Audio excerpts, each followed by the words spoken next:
tastes like heaven, and we eating pasta and it. Alright, let's start it there. Yeah. We've ended careers before. They call us a lethal weapon. You brandish an unsheathed sword, playing hero Roroni Kenshin. We kicked it aside of your door. Use the one who will get to stepping. Where was that bravado you had a hot minute ago? Hey, we got ups, but I wouldn't say we beef. How the saying goes, it's a two-way street. Get me on the pipe and you know they had a tweak. I'm just trying to lay my name, you get what I'm speaking. We entertain the masses and anywhere the weekend. There's some asshole think that he can press the lead and put the whole squad down, get out within the weekend. But we stars, boys, so continue, go and see. We've ended careers before. They call us a lethal weapon. You brandish an unsheathed sword, play hero Roroni Kenshin. We kicked it aside of your door. Use the one who will get to stepping. Where was that bravado you had a hot minute ago?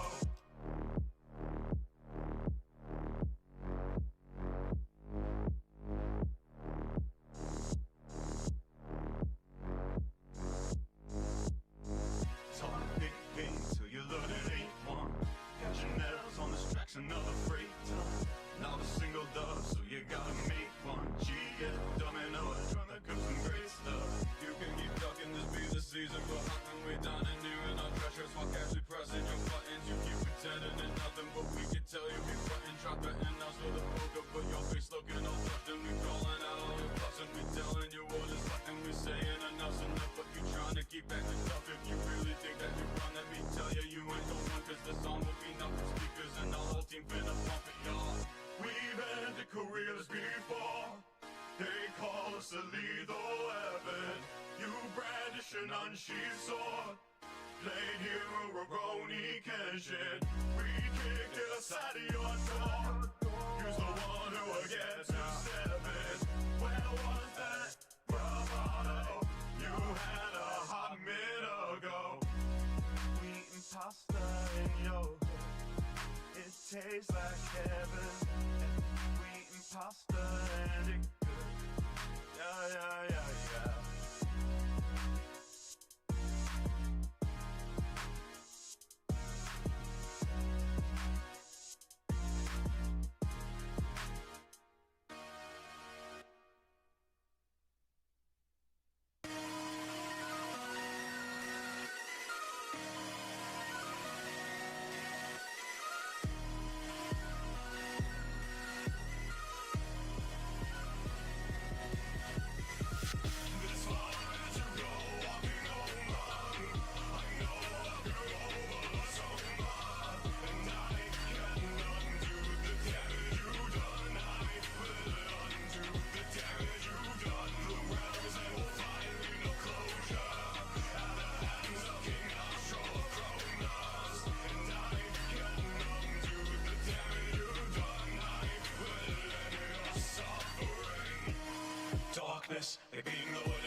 drop, mosh pit, don't end up in the flames. We had some wild shows, but nothing the strange. Felt like some unholy demon was haunting the place. We hadn't noticed till security rushed on the stage. Looked like a ritual, our eyes roll glowing in shade. Screaming like I do Pantera covers, those punch to the face. Fuck it, I ate that shit, we keep going, yeah, nobody saves. Sacrificial mosh pit is ready, an unholy domain. Crashing out to mass hysteria, let the urge take hold of you. Sacrifice your mortal vessel and let the urge flow through your body. Move to the music and move to the music. Crashing out to mass hysteria, let the urge take hold of you. Sacrifice your mortal vessel and let the urge flow through your body. Show to show, start a riot. On stage, go autopilot. On self-destruction tour, followed by a task force that ain't too surprising. Raids unsuccessful, they get possessed. To no movement, can't stop the violence. Venues keep booking shows, fight the damages, cause the money keep piling. This ain't no pop punk. When we in town, people lock doors. Could give a fuck if the cops come. Just bring in the choice of the encore. If you don't mind getting locked jaw, then we welcome you to the cops call. Steal all the merch that you want, cause this is anarchy, nothing can stop us.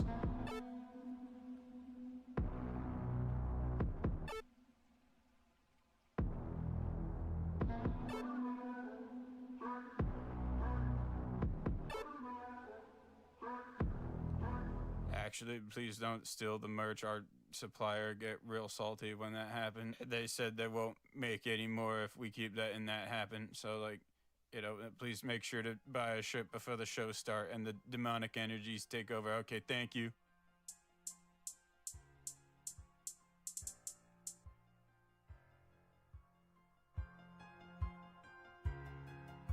You can continue talking, by the way. I don't mind whatsoever. I mean, Talk about your tank autism. Do it. My autism is gun flavored. Thank you very much. It's gun flavored. How does that work? You get to select your region for this tier game, and it tells you the specific area the servers are in. So their NA West is in Oregon. Yeah. NA East is in Virginia. The South American server is in Sao Paulo. The European server is in Frankfurt. I'm dead. And the Asia server is in Singapore. So Europeans have to deal with Frankfurt. Gotcha. Yeah, apparently it's in Frankfurt. The interesting one is the South American is in Sao Paulo, which is like at the far corner of the continent. So I was gonna say, why is fuck people on the other side? Like, I know where Sao Paulo kind of is. Why is it so fucking far? Yeah, it's like as far to the corner as you could get. They're trying to like leg spike everyone. Hello, even the chat. Chinese. Oh shit! What's I said everybody else. I said that we're going out. Yeah. I mean, you got notification. Yeah, I did. The multiple times. You're born. Now, feel pain. Suffer. No, if I suffer, that means you get to enjoy it, and I will not allow that. Too bad. I will not allow the dark elf to get enjoyment. How are you guys doing, by the way? How's everybody's day? I'm EP. You're I heard. always EP. Yes. It's literally like what, 5 in the morning for the Swede. Yes. I know. Right, They 5 may- in the he just morning didn't live in for Sweden. these Europeans over here. The Europores. I was gonna say that. I like these people. Oh my god. I don't like him better when dislike he moves them. out of Europe. Wow. Damn, I Can't believe. Just secede from the Love you, baby. union, you know, Love you too. The abuse means there's love. something like that. Oh no, you can't just secede from the Union because technically, what you call it did that. The Brits. Yeah. Yeah, it didn't really work out for them, but I feel like it's more they have other eternal issues. Oh, crouch. their relationship over here is so abusive you'd think they were lesbians. enjoy that percentile. Is he part of like the 40%? Is it what percentage is it? Like 41. Is it? Like No, it's not 60. 41. Is it 60? It's like 60. It's pretty bad. Is it actually that high? Jesus, even I didn't want. I don't think per capita it's the worst, but just raw percentage of like lesbian relationships are the most. It's the most abusive. This is quite the interesting conversation when we're supposed to be talking about badass women in space right now. Yeah, we're talking about women. You cannot find more abusive women. Actually, you can. You know why, Eclipse? These women don't talk. I'll say is it the Sister Repentia are far more abusive. Well, these women don't talk, so they're not as aggressive. So. Oh, god damn it. Well, System Silence communicate via... They communicate via hand signals and yes, through other means. The only cool thing from that one animation with Zoe's and Sister Silence was the Sister Silence doing the hand signs. Yeah. She's throwing up the set for the Emperor, for real, for real. Well, no, it was funny because apparently she said like, "No, you're all going to die," and she was like, "Oh yeah, she was. Oh yeah, she's like, you guys can't understand what I was saying, so I'm just gonna tell you all the brutal truth. You're all gonna die. You will all perish." Like, no, and they just are like, "No shit, I can't say that. No, we'll be fine. Great. Trust me, bro." I mean, other than that, I'm kind of excited for 11th edition stuff. That's right. We did have a trailer for that. I watched it on Sunday with Temp, and it did look pretty good. I will be honest with you. So the trailers, you can't really judge visuals for anything because it's a tabletop game. Mm-hmm. But it was still good. I am getting so fed up with fucking lasgun design, though. I am so tired of looking at that. I hate that they just shoot regular bullets now, and it's not even las beams. It's so like it's. They're not where do they shoot regular bullets? What? Well, it looks like they shoot regular. Like if you look up the trailer.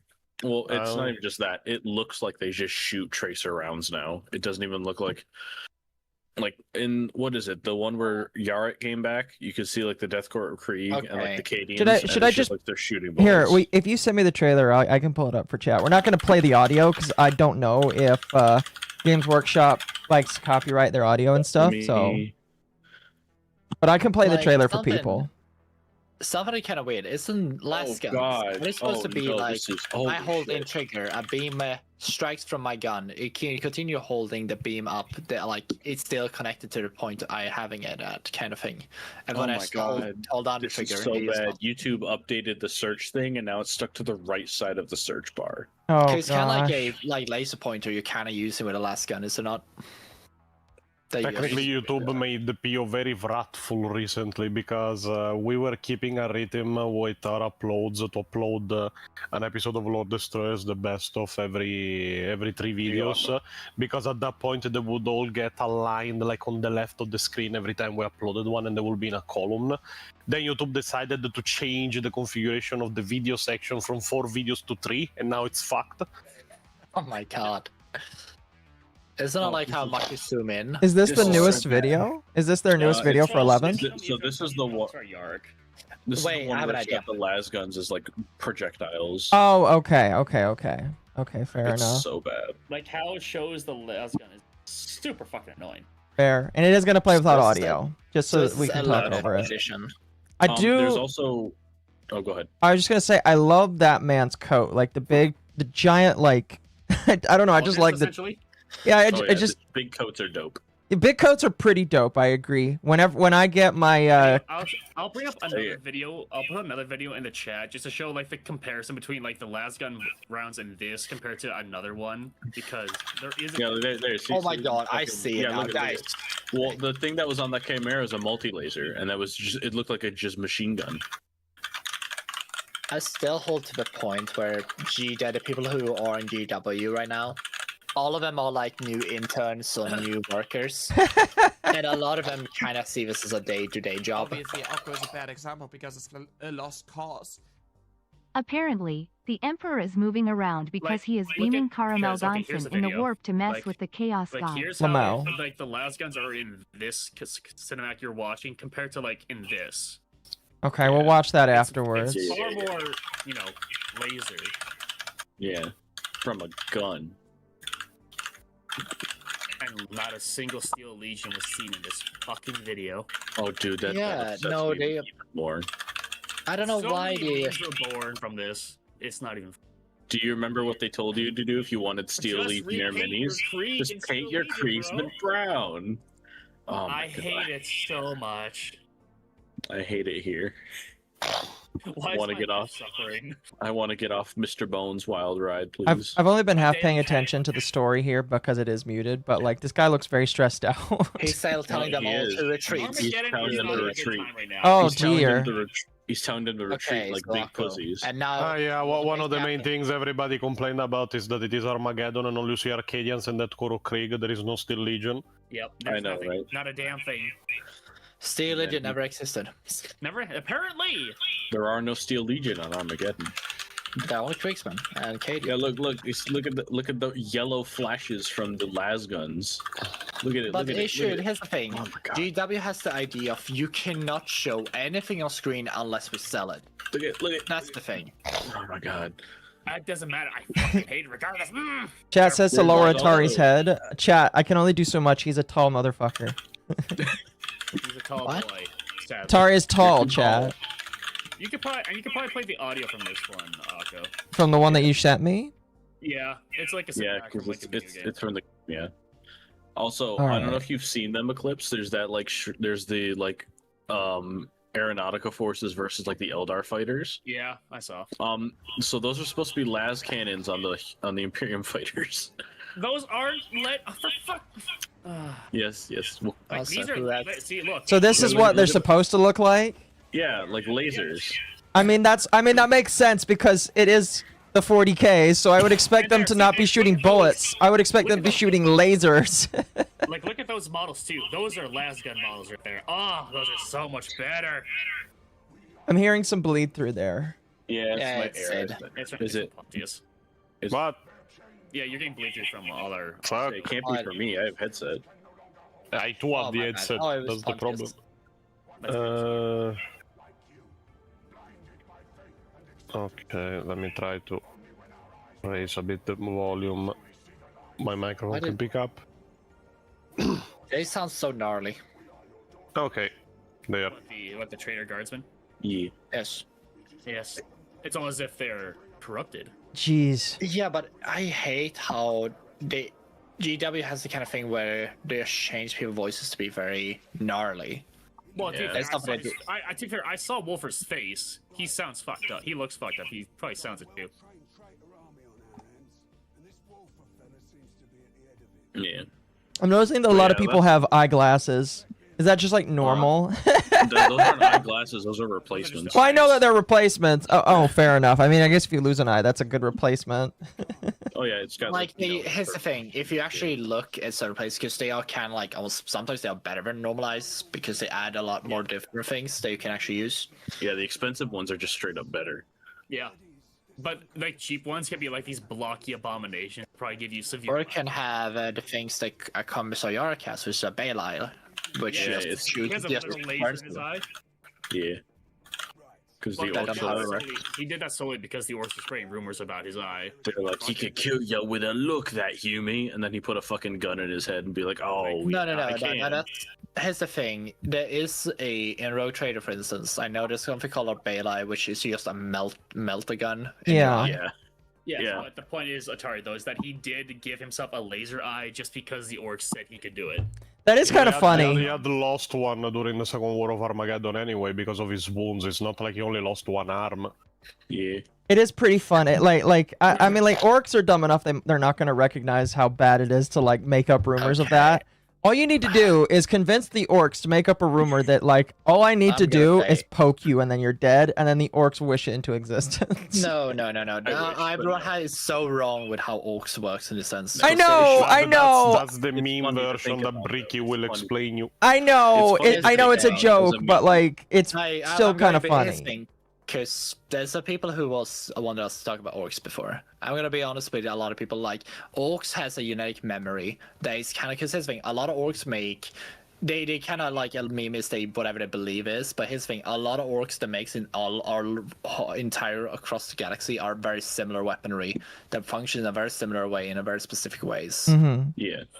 So it's basically what they do is basically it's kind of like in a crafting sim, but more orcs that are around it, but more of these core memory they unlock. Well, some of them unlock them, but similar, and then you just need the core material to actually make these things, and they're very good at making it. No, and that's fair. That's fair, and again, all I'm saying is it's just funny. Thing backwards, anyways, because the orcs were saying that he can kill you with a look that you become a they're not. They're just not smart. Yeah, and because Yarrick actually understands like orc psychology, he fed into the rumor and actually gave himself a laser in his eye, and so they're like, "Oh my god, it's true." I mean, MommaOcco will know that if the Armageddon video was ever played on stream, because there is the backstory. There is the backstory of Yarrick where he grew up pretty much in a fucking village in a Knife City invaded by orcs. But yeah. No, yeah, that's fair. Because his old man was a Guardsman veteran, and then his grandpa. Well, grandpa, yeah, and his parents were dead already. Like in the original backstory, Yarrick was literally the son of a noble family that owned like mine companies on a planet. He was literally fat and spoiled. By the time his fucking grandpa was done with him, he was an Imperial Guard soldier by 9. Yeah. So yeah. After his grandpa died, he was going around hunting Gretchens and shit, wasn't he? Because well, more fighting them if there is no other choice. But he was the only survivor in an entire village invaded by orcs. Surprisingly, it means he really hates orcs. The way I could see the psychology, because like there are literally people that can psych themselves to death with how terrified they are or something. I could see an orc like psych themselves to death to the point it's like, if he even looks at you wrong, your heart can stop. And then, like, they psych themselves up so much, their heart literally does stop because of terror and fear. I could see that. I could see Yark being, like, the one person to do that, because he's generally scared the shit out of orcs before. Oh, yeah. Like, it's fun watching them actually, like, they talk about he's the unironic Grim Reaper. It's great. Because literally his entire spiel of how he got his robotic arm is he killed the massive orc war boss, chopped off his arm, then took it. And then he grabbed it onto his arm. That's amazing. Well, it wasn't even a random orc war boss. It was the orc war boss that cut off his own arm. So so it's like he cut off his arm and replaced it with it, and he was like, I'll take pieces of each of you. I wonder whose idea was to place it on him. Was the tech priest that was in that? No, it was his idea.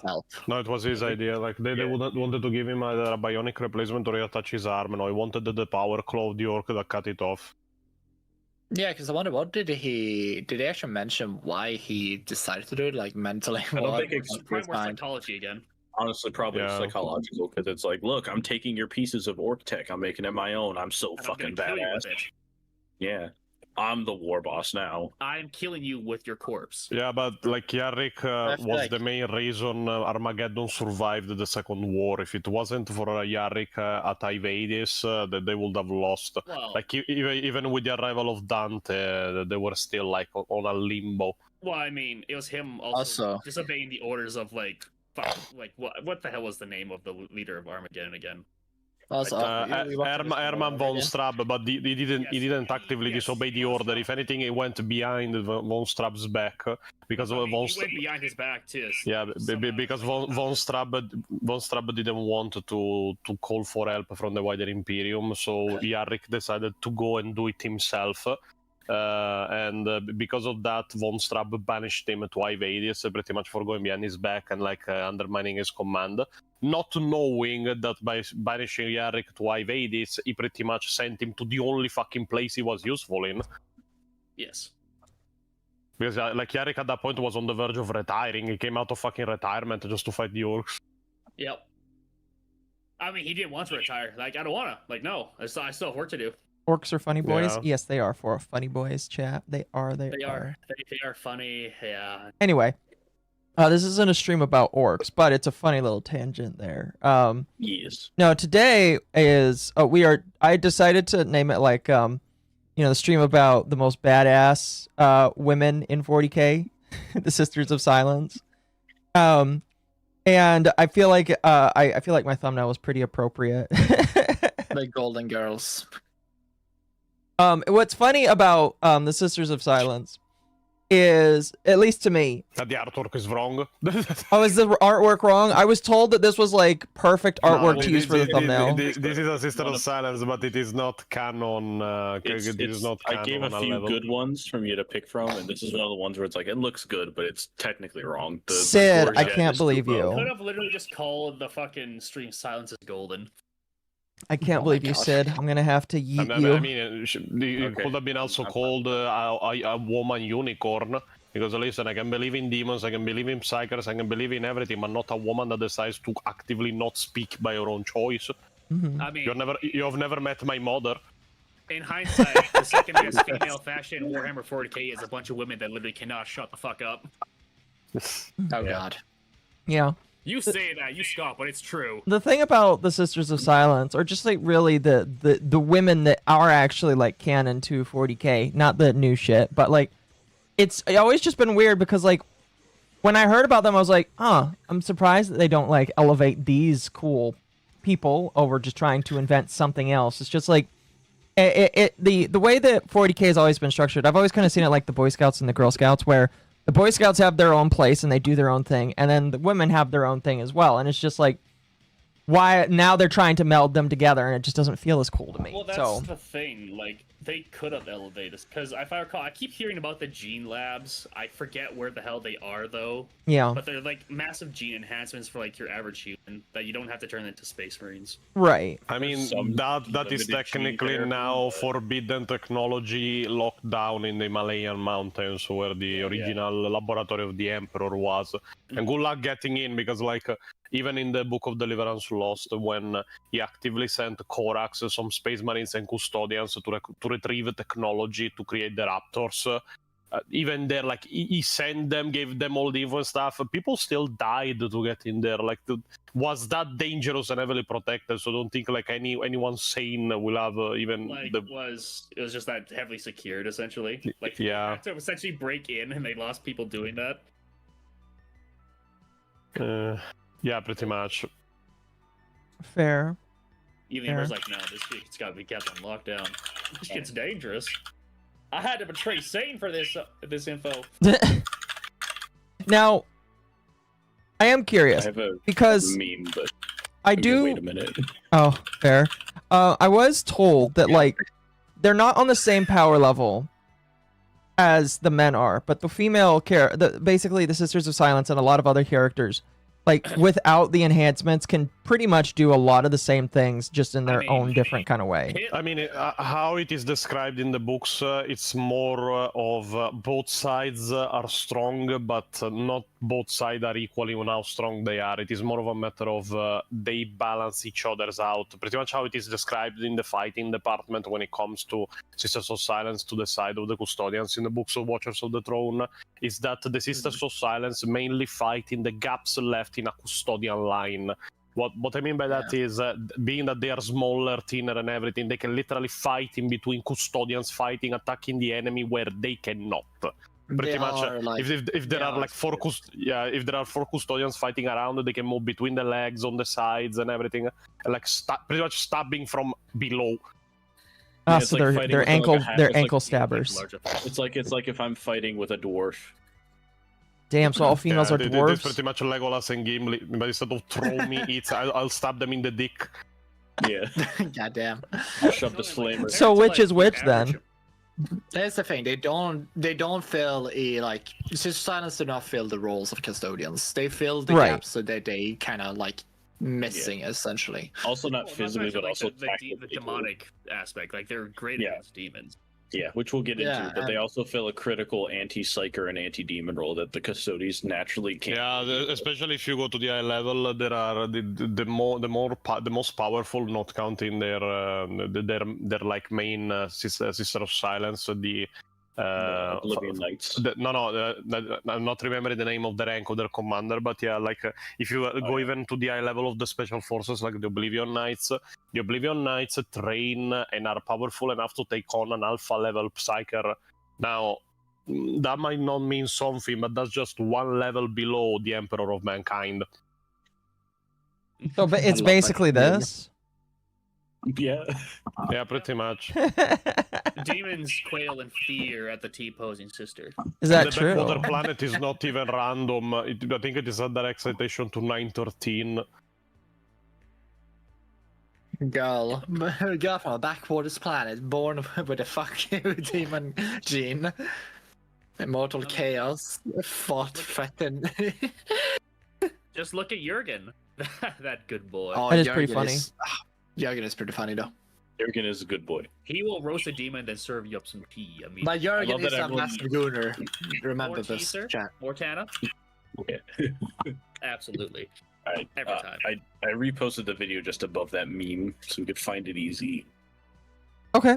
Yeah, Oh, sure. shit, yeah. I did notice. I'm pretty sure this isn't kind of, but like, why is there a plushie right here? Does some sisters like carry little bits on them? I think it's supposed to be. So this meme is lower quality than the one I usually have. Oh, it's a little doggy with like a robo eye. Do they have pets No, I or think something? it's just. I think it's just this. I think Oh, it's fair funny, enough. haha. Fair enough. Yeah. Fair enough. So, Remember, if you see something that looks a bit silly, it may not be. I mean, It that's may just fair. I was just curious. Chat asks, these sisters know how to cook and clean. Probably they know how to cook and clean the battlefield. I mean, Seeing how Tanawa Leia was trained, I think she was either taught or she was beaten into submission to be taught. Like the training for the Sisters of Silence is extremely brutal. Even she mentions that several of the girls that arrived even in her own convent didn't make it and died. Yeah. I mean, as expected of people who are supposed to serve in the Golden Throne. So, That's fair.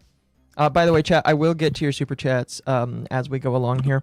Internet Zen says, I paid my 40k edition tax. I'm an orc player. It's my factions edition at this point. So is this new edition just mostly towards orcs now? Is it 11 just like giving orcs love now? It seems like it's taking part. The main thrust of it seems to be Armageddon generally. So Again, there's been a lot of orc releases for the data sheets and stuff, but. Yeah, but I'll be real. One thing I learned from my video on Armageddon is that many people think it like me, in the sense of they're getting fucking tired of Armageddon. On Armageddon, it's either orcs or demons. It is either one or the other, and they do only that. Well, ironically, when I first got into 40k, I kind of thought the second war ended with, or the third war ended with Ghazghul's retreat. I never actually had the chance to read the books, and I was like, oh wait, it's still going on? Because I thought his entire thing was he left to go actually do something. It's not like he was pushed off. He had to literally go do something. No, he left because like the war was becoming a stalemate, and he and the others were growing bored.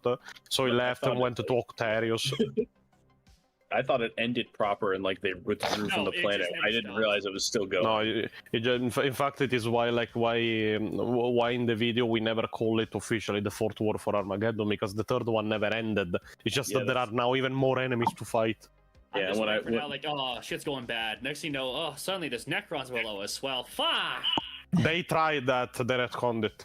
Yeah, we don't talk about that. Fuck off. Yeah, they tried that in a White Dwarf where they like added in the story that now Armageddon was also fucking Necron to world. You know, I wouldn't even believe that the Necrons could actually survive. They'd be caught between two such large armies. They'd both turn to the fucking tin cans. No, but it was impossible. You will think that the arrival of Armageddon with a fucking the arrival of Ghazghul on Armageddon with a space orc that literally crashed onto the fucking planet would wake up the Necrons. But But it didn't. There's, you know when you get wake up by a alarm clock, you're like, push the snooze button. Yeah, they push the snooze button. Like, no, not now. Finishing off the super chat here, he says, and speaking of Frankfurt, nearly missed the start of the stream because I was dancing to Orc Polka Rock. I am unfamiliar with that. Or do orcs have polka rock that I need to know about? Orcs. But if you ask a certain red orc, they might have a communist manifesto. Oh, fair enough. Oh my gosh. Fair enough. There's actually at a local game shop. There's actually like a fucking book of the Red Gobbo that I'm almost tempted to buy. Yeah. Internet Zen also says, you can argue Yarick's eye has a weird chicken and egg origin. They gave him the idea, so the Wag manifested it into happening. Also, the war boss Yark killed was Gaz's lieutenant. Yeah. Well, more than a lieutenant, it was one of the orc war bosses that he had to literally force into submission on the original planet from where they were coming from. That it is 5 a.m. I don't remember the name of, but yeah. like Gaskell was growing annoyed with Hades and especially with Yarrick because literally he was trying everything and the city was simply not falling. The only reason the city fell was at one point the lack of supplies, because after months and months of war, they simply were not enough. So it is the only reason it fell. That inspired you to just say fuck it, let's just go out and fight. Fair enough. And then one last thing before we move on. Internet Zen says, Custodies and Sisters of Science were marked by GW as talons of the Emperor. Custodies are the claws. Think of sisters as the tips of those claws. Are they golden tipped then? It's more like each one is a talon as one of the claws of the eagle. It's a very special talon.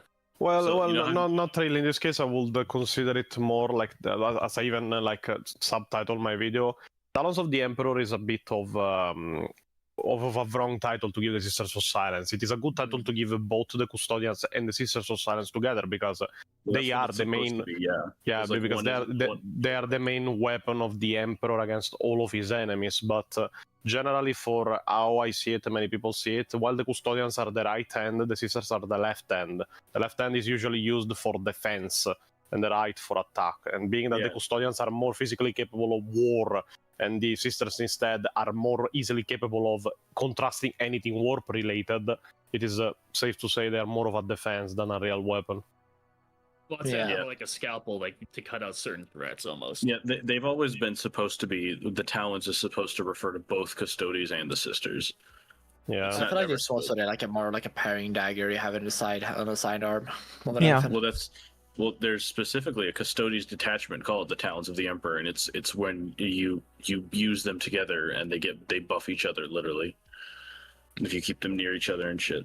So yeah, but to be honest, the Watchers of the Throne series gave us the unofficial couple, Aleia and Valerian, and it is very funny to see that they are probably the opposite of what you would imagine, with Aleia being pretty much my equivalent, a woman angry all the fucking time for every single reason possible, and then you have Valerian the Custodian that is pretty much a Labrador, and it annoys her because there is she has never seen him angry, no matter what she says, no matter what she does. The guy is literally always happy to see her, and she's annoyed by it.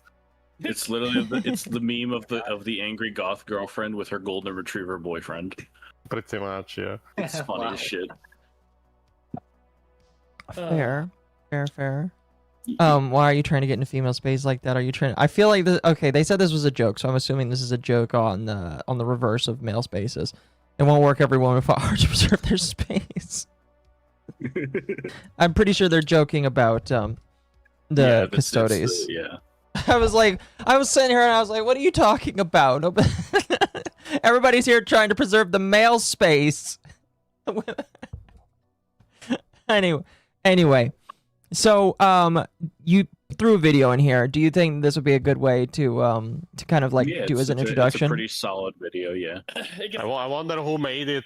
I was gonna say it's probably gonna be a little confusing for some people considering who made it. We're gonna hear two punches. Oh my god, there's 2 Italians. That's too many. I'm kidding. It's getting out of hand. There are 2 of them. The situation is getting out of hand. Now there is 2 of them. It's one of my favorite lines. And then we do Newt Gunray is this slimy shit, and of course he's panicking. It's great. I need to stop before this turns into a Star Wars stream. Yeah, we got Todd Ragnar. Listen. I'm all Star Wars'd out after the last couple of days of Lego Star Wars, so I'm good. Thank you. Right, play Lego Batman. It's out. I heard is it good? Have you touched it at all? Yeah, it's all right. Yeah. Yeah. Fair.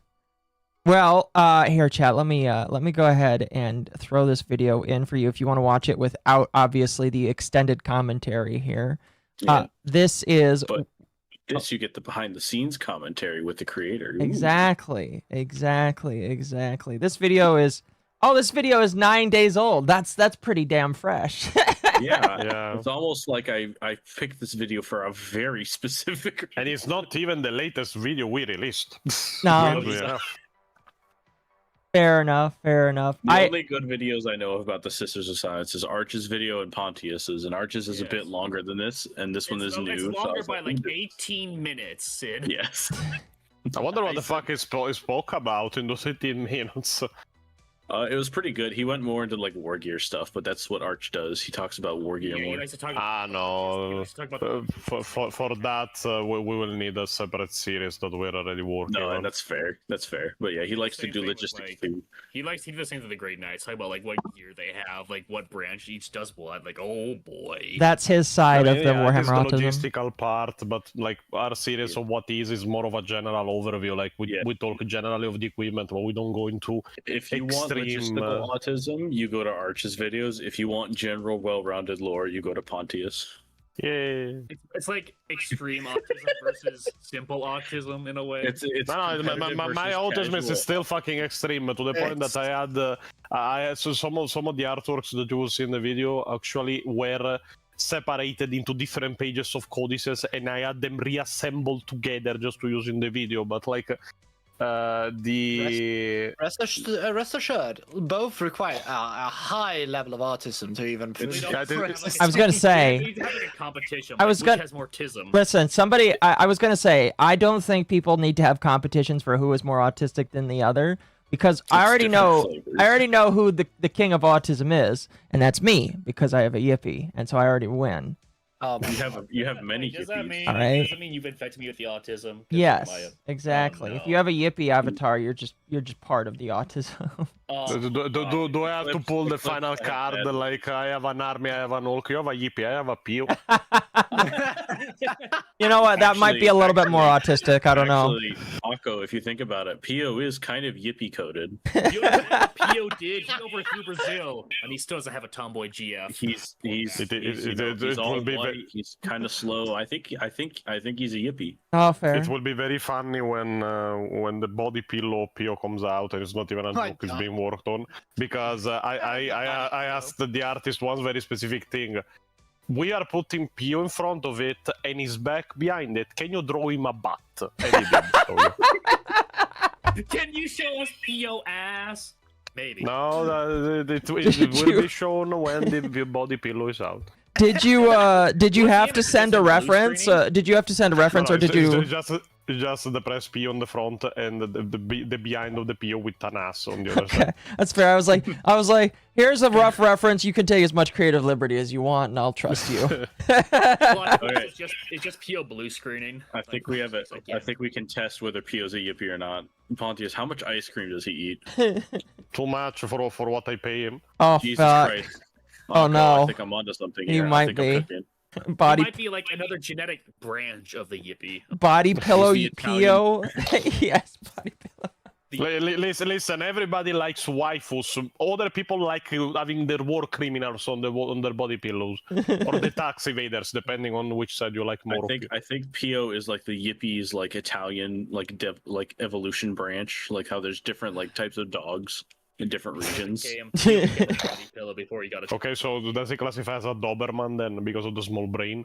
I don't know. Considering what he's done, I'd always. No, what's the bomb sniffing dogs? They're dogs that sniff bombs. Now hold on, let me see. Like the breed, because that's maybe probably what PO is. He'd be a Chihuahua.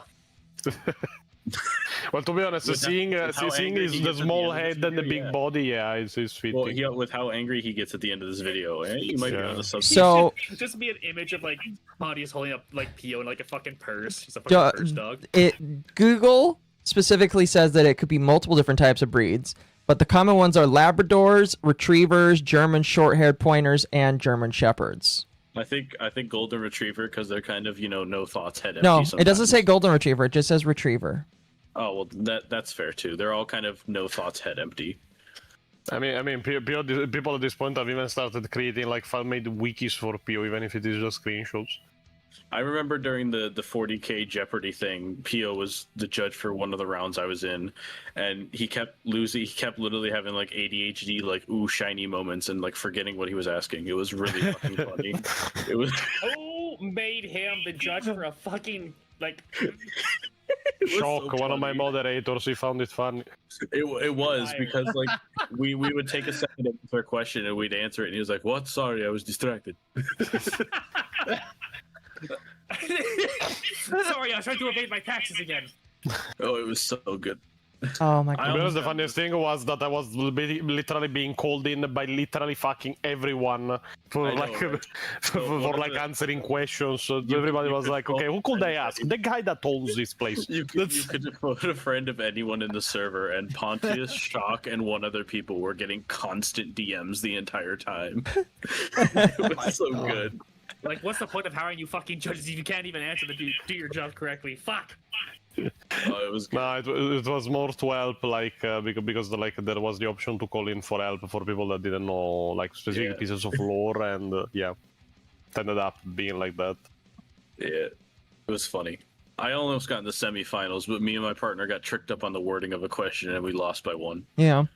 Yeah, it was fine. Thank you for the 100 jewels. A little different from bits on Twitch. I appreciate that. But anyway, let's go ahead and get started here. I do like the editor's shirt there. That is just... Hold on a minute. That is becoming a shirt too. Like the design is being remade to be on a shirt. That's great. I like that a lot. That's perfect. Technically, there is lore behind it, which is after the God of War series, he simply became rich because of the amount of editing required, so he bought like a golden bling. I just like how there's... His rates went up after that, like, I think the thing that gets me the most is with the glasses here, you didn't edit out the other bit of the glasses there, you just left it in. So it's just... It's like you went for the first thing of glasses, and you it's just decided to distinguish him from Professor Pio, which has all the stupid glasses. So yeah, and the stupid glasses and the professor hat. It's fair. So this is. I mean, there is also an Italian end on the pauldron of the narrator. If you look at if the narrator, his pauldron has the Italian hand as his chapter emblem. I don't understand why there's not a slice of pineapple in that hand. It's because it would be a heretic to start. Because at that point, at that point, it wouldn't be an Italian, it would be an Australian, and we don't like Australians. That's fair. I already know from the video. He said he likes pineapple on pizza. And he got punished for that. Yeah, That's where it's the called. came from. Yeah, you know what happened with that? Is we called him Alfarius after that. Oh, you son of a bitch! Holy fuck, that's great shit. Oh man. We are back to the usual. Pio not showing up in time. Sorry, I know I am late. I had to discuss the war plan against IRSP and his forces with the general. You do realize the anti-IRS Pio wars will go forward only in the Vrax videos, right? Clearly I do, but the war needs planning, and I'm leaving that to somebody else with great talent. Oh, so you made a General Pio to organize the war? I never said it was a Pio. Oh, beautiful. Little trivia, that's the same.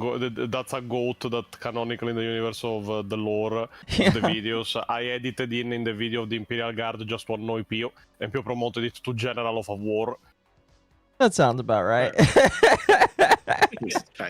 You buffoon, you've made him stronger. I didn't know the Beastmen were canon. Oh shit. Holy fuck. No, he just thinks it's a Beastman.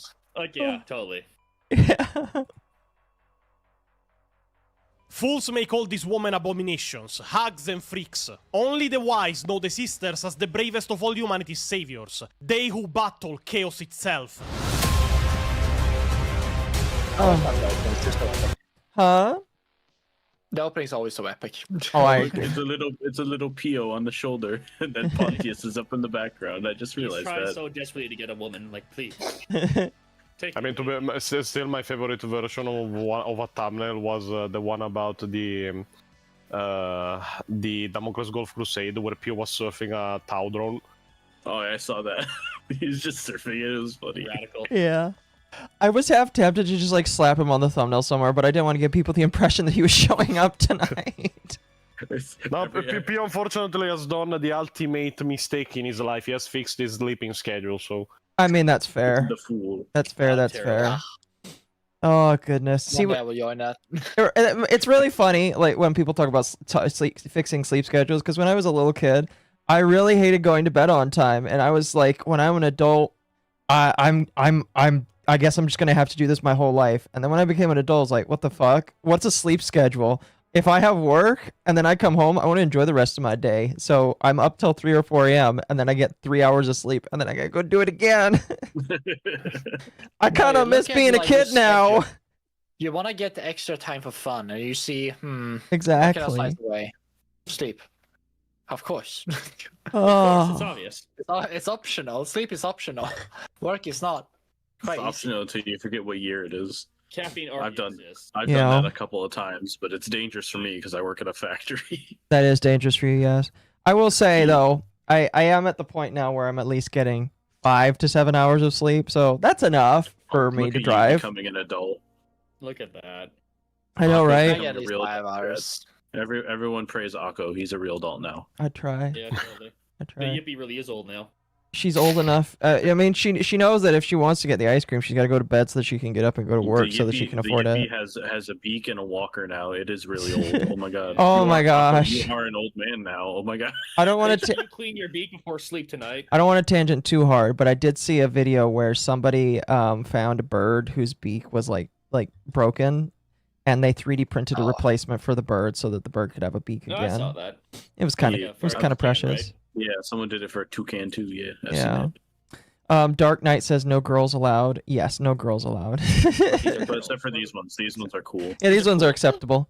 These ones are acceptable. These ones could kick my ass and therefore are valid. It's very funny how many people actually still ask me like, what is the song in the intro, and I'm not telling you because it was very hard to find the first time. I'm not telling it. It's just like his stash of Tao women pics. I feel like with anyone. I think the best way is to not tell anyone, because there's apparently a lot of people who are trying to copyright strike videos, especially music videos that are free, royalty free. Oh. Yeah. I'm not telling you. The One Ring, that's it right there. I always tell people there's a couple of good artists out there where all you gotta do is email them and say, hey, I want a license to use your music, and then they say, okay, just put my name in your description, and then I'll tell people not to tag you. There are people out there that exist, thankfully, that are like that. Just gotta find the right one. Yes. Yeah, Akko got me into Club Doom, and it's a very, very good day for me. Club Doom is pretty good. He doesn't make a lot of music, but you know. I'm eating a lot of spaghetti right now. Also, I saw that you put in the side chat just all of the titles of PO. That's amazing. Well, no, that's just the titles of one of the primordial POs. Oh, fair enough. So, in fact, it is called the First Murderer PO. First Murderer PO. PO the Ripper. He was the first sin. PO Bundy. Oh my god. He's a chaos god. That's perfect. I believe it. Yeah, he's a minor chaos god. I believe that it. explains how he constantly comes back after fucking Pondy swim in the. He's a chaos god, but he still lives in the basement. Yeah, that's part of the terms and condition of his godhood. Yeah. Hopefully, he gets a little bit better in that. Like it or not, Akko, even demons are bound by rules. It's true. I agree. Oh fuck. Oh. Alfurious Omegon for 5 says, Pontius, you're the only one I can trust with this. When do we get more disinformation about my legion? Motherfucker. In Vrax 2, at least tangentially, then it will expand more in Vrax 3. The Alpha Legion was on Vrax, so yeah.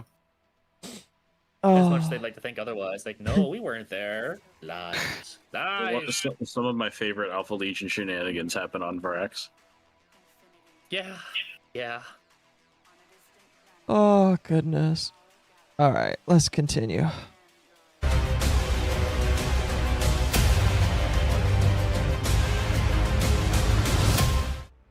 Finally, we give the Sisters of Silence the respect and attention they deserve. Things that the other YouTubers and even Games Workshop never gave them. Should they speak in sign language? You know, it will be in team, as they take a note of silence and speak only through sign language. It would be fitting, but I see it hard considering you don't have hands.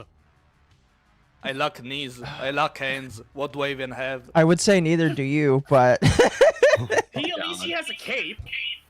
Yeah, he has drip, Akko. That's what's true. more important. You can do more with a cape Pio than is without. the definition of fucking bog standard template. Poor bastard. What does he have? Pio is my first VTuber energy. First PNG VTuber. You gotta start somewhere, I guess. Alright. Thank you, Spider Bro, for the raid. Welcome. But that's why you're not allowed to turn around. And here we are once again. The third episode of our unofficial beginner series to 40k. We have covered the Space Marines, we have covered the Imperial Guard, so we decided to move a bit away from the mainstream for once and talk about a faction that should get a lot more attention than it does currently. The Null Maidens of the Emperor, or as they are more colloquially known, the Sisters of Silence. But before we start, as usual, we wanted to thank all the members of our Discord, of our Patreon, and of our YouTube channel for all the... Skip it. Skip it? It's just advertising. But Oh, no, I mean, that's fair. I mean, no, that's fine. I'm not going to skip your advertising. We're technically loyalists, right? I can't have this conversation again. I love that fucking Sopranos meme so much. I can't have this conversation, no. There is a subset of like 40k X Soprano memes that are absolute gold. I need to find more. Oh, you know what's bad? I've never watched The Sopranos. I've never watched it either. I watched it, and it is my main inspiration for the Italian-American segments of the videos. Oh, fair enough. It's so good when they try to like go to Italy and they're like, "Wow, we are fucking Americans. We have nothing in common with these people." I mean, that's pretty typical of all Americans visiting their heritage. Oh, They go. dude, it's so like, it's so bad. I mean, like, he's like, how much more betrayal can Paulie take? Paulie in particular tries speaking like a little bit of Italian, and everyone looks at him like he just ripped ass at the table. It's so good. Like, you disgust me. Oh my god. Well, to be honest, I don't blame him too much, because like the Italian mafia that they were talking with most of the time was not even speaking Italian. They were speaking Neapolitan, which is a dialect, and it is even annoying for Italians. So. And then like it's like fucking Tony's complaining. He's like, "Man, there's a lot of fish here in Italy. I don't know why they got fishing on the food." And it's like, what do you mean? What do you mean? That's like literally what's around. It's literally a country surrounded by water. I know, it is like, he's like, "Where's the gravy for the pasta?" And they look at him like he just slurred at the table. But to be honest, the Neapolitan mafia was not better, because like to explain what the fuck he wanted, like they explained it like in dialect to the waiter. So instead of like you say, "Oh yeah, he wants the sugo," or he wants like the sauce, which will be simple. He explained, "Oh yeah, he wants a pasta with a pumarola," which is literally just fucking dialect for like pasta with normal sauce. But yeah. It's so funny. It's one of my favorite episodes of The Sopranos when they go to Italy. Now, okay, let's continue. Well, before we continue, I just wanted to say I love this screenshot that you took, because you took a screenshot of your Discord, and in your gaming corner you've got killing vile Chud Xenos in the name of Melania, and then you've got Tom the Terrible and Greg. Greg. Everyone loves Greg. It's just Tom the Terrible, Greg. Hey, there is Tom the Terrible, Riverfront, and Greg. What does Greg do? He doesn't pay taxes, man. He's a real disciple of Pio. And then you got the classic fucking Necron Doomsday Arc meme right up there. Oh, fuck. That's amazing. Yes. Their support and help. I can't stress enough how much of our work is possible because of the support you guys give us. The month-long deep dives of research and all the time spent perfecting our videos are thanks to you and you alone. So if you want to support us and get unique perks in our Discord, other than access to the exclusive series of Lord Destroyers, consider supporting us on Patreon. We also recently landed on Subscribe Star and Ko-Fi 2 if you, for some reason, don't want to use Patreon. You can also find us on Twitch, where we play 40k games while discussing 40k lore with the people watching us. And you might end up playing with us too, as we very often play multiplayer games that we let chatters and viewers join. What the fuck? What happened?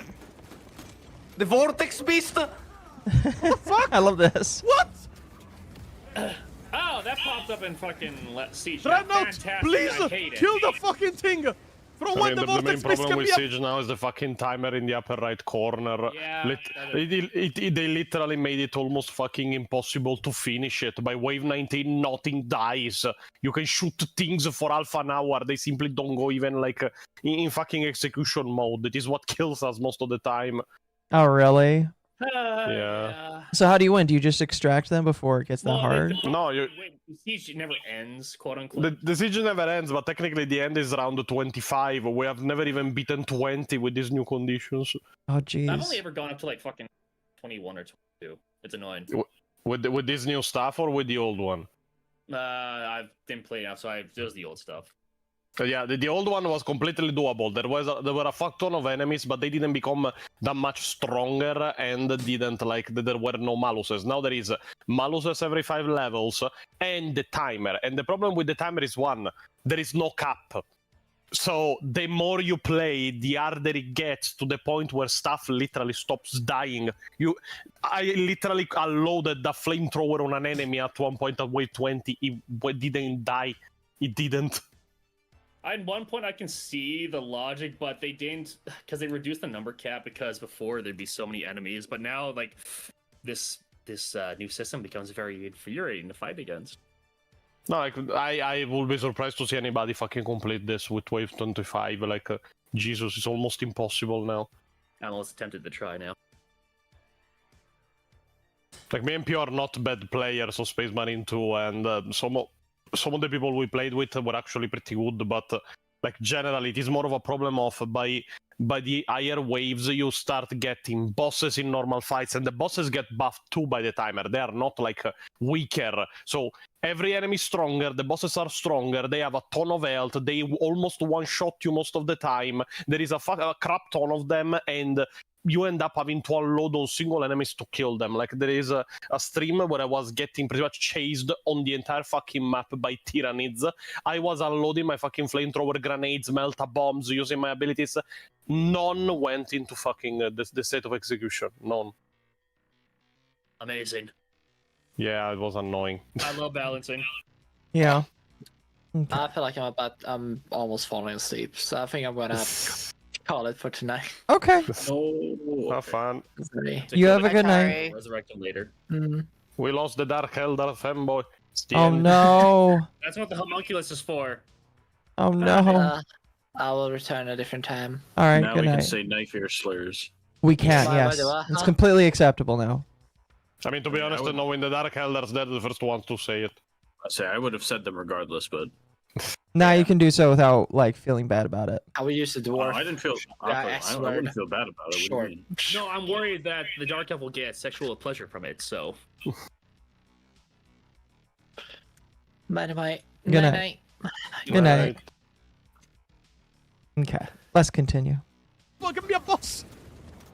And as a little addendum, Xenos fans rejoice and be hyped for next video. A new series is starting centered on Xenos alone, that will be made additionally to our monthly lore videos. So wait for next video, and I hope you guys will find it satisfying. So, going back to the main topic of the video... That video is actually the latest that we published, which is the first episode of a series called Xenology Lab, where we cover smaller and unknown Xenos races, even if, to be honest, they're more dangerous than some of the main ones, like the Crave.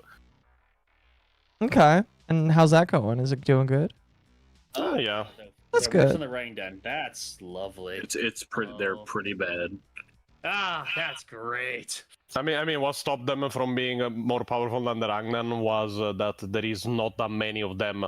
But when one was almost powerful enough to take on in a duel a fucking Primarch, you know, they were fucking dangerous. Yeah. Fair enough. But today we will cover the entirety of the lore on the Sisters of Silence, and we will do it in the usual style we use in every What Is video. We will cover their origins, their functions, their story in 30k, and then their story in 40k. But first we need to answer a very important question. What is a null, or a blank? Well, you see, as we showed in our very old video about the Cacodominus and the Catalexis heresy, there is a very explicit scale when it comes to psychic abilities in 40k. But that scale doesn't go only in the positive, but also in the negative. Let me explain myself better. In this scale, from Rho to Pi, you have the most basic psychic potential available. That is the one of a normal human being. Because even normal human beings in 40k are psychers, minimally. They are just not strong enough to manifest any kind of ability. From Omicron to Alpha Plus, you have the positive scale, from weak psyker to Emperor of Mankind. But from Sigma to Omega, you have the negative scale, from more resistant to null, or blank. A null or a blank, to put it simply, is a human that is born victim of a warp anomaly. And instead of being psychers or even normal humans, they became a subsect of humanity with special abilities, that in 40k is defined as Anathema Psychana. Yes, people might hate our accent and pronunciation of English, but many very viewers love when we pronounce 40k Latin. Pio, Anathema is Greek. Oh. Why do you always have to crush his dreams? But an happy Pio is an annoying Pio. No, that's true. He might start doing something crazy again.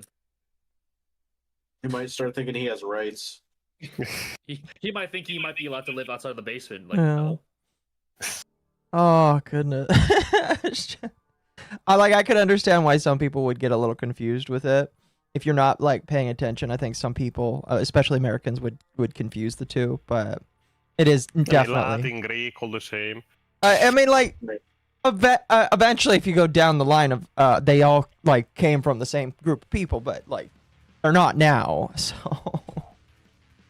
It's Greek, I died laughing. Me too.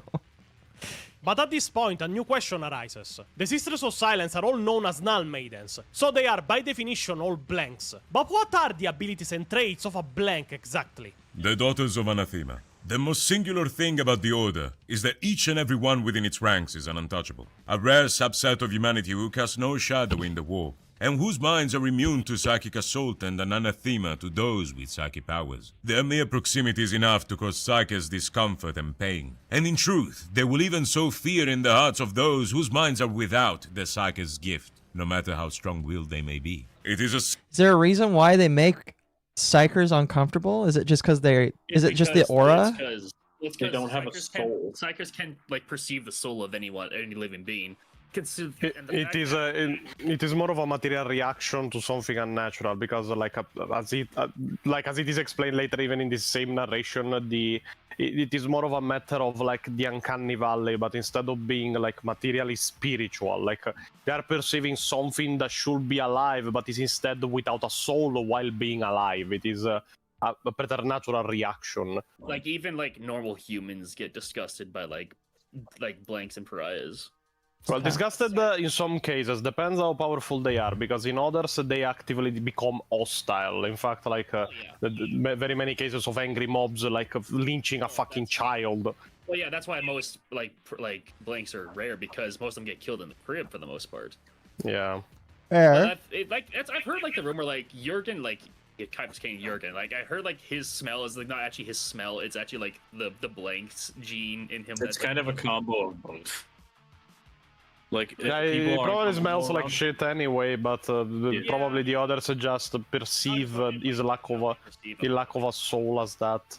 Yeah, like he unironically smells like shit, but that's not the actual reason you're uncomfortable. It's because he doesn't have a soul. But people just generic people don't know that, so they're just like, oh well, he stinks like shit. That's why I don't like him. Like they see him, they smell him, like oh disgusting, like oh okay no, but it's the pariah gene every time. He's actually just a mutant. Chat says, so that's why the sisters are depicted as redheads. They have no soul. Honestly, yeah.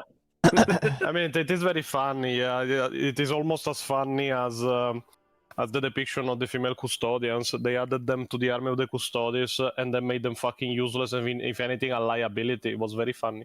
Yeah. Yeah, like I think every female custodian has like either died or done something incredibly fucking stupid. But well, there were 3 named ones. The first one believed that you could teleport a fucking bomb into the Imperial Palace and violated every single rule of a blood game. The second one decided to use as a strategy for fighting literally the equivalent of fucking dying by becoming a meteor over and over, because, oh yeah, what would be funny if we entered an atmosphere just on a bike, you know, we are so obviously heat resistant, this is why we use flamethrowers. course. And the last one instead went on an engagement. The first time she fought, she died. Uh-huh. Ah, brilliant. I'm so glad we have such peak warriors. What did GW mean by this, chat?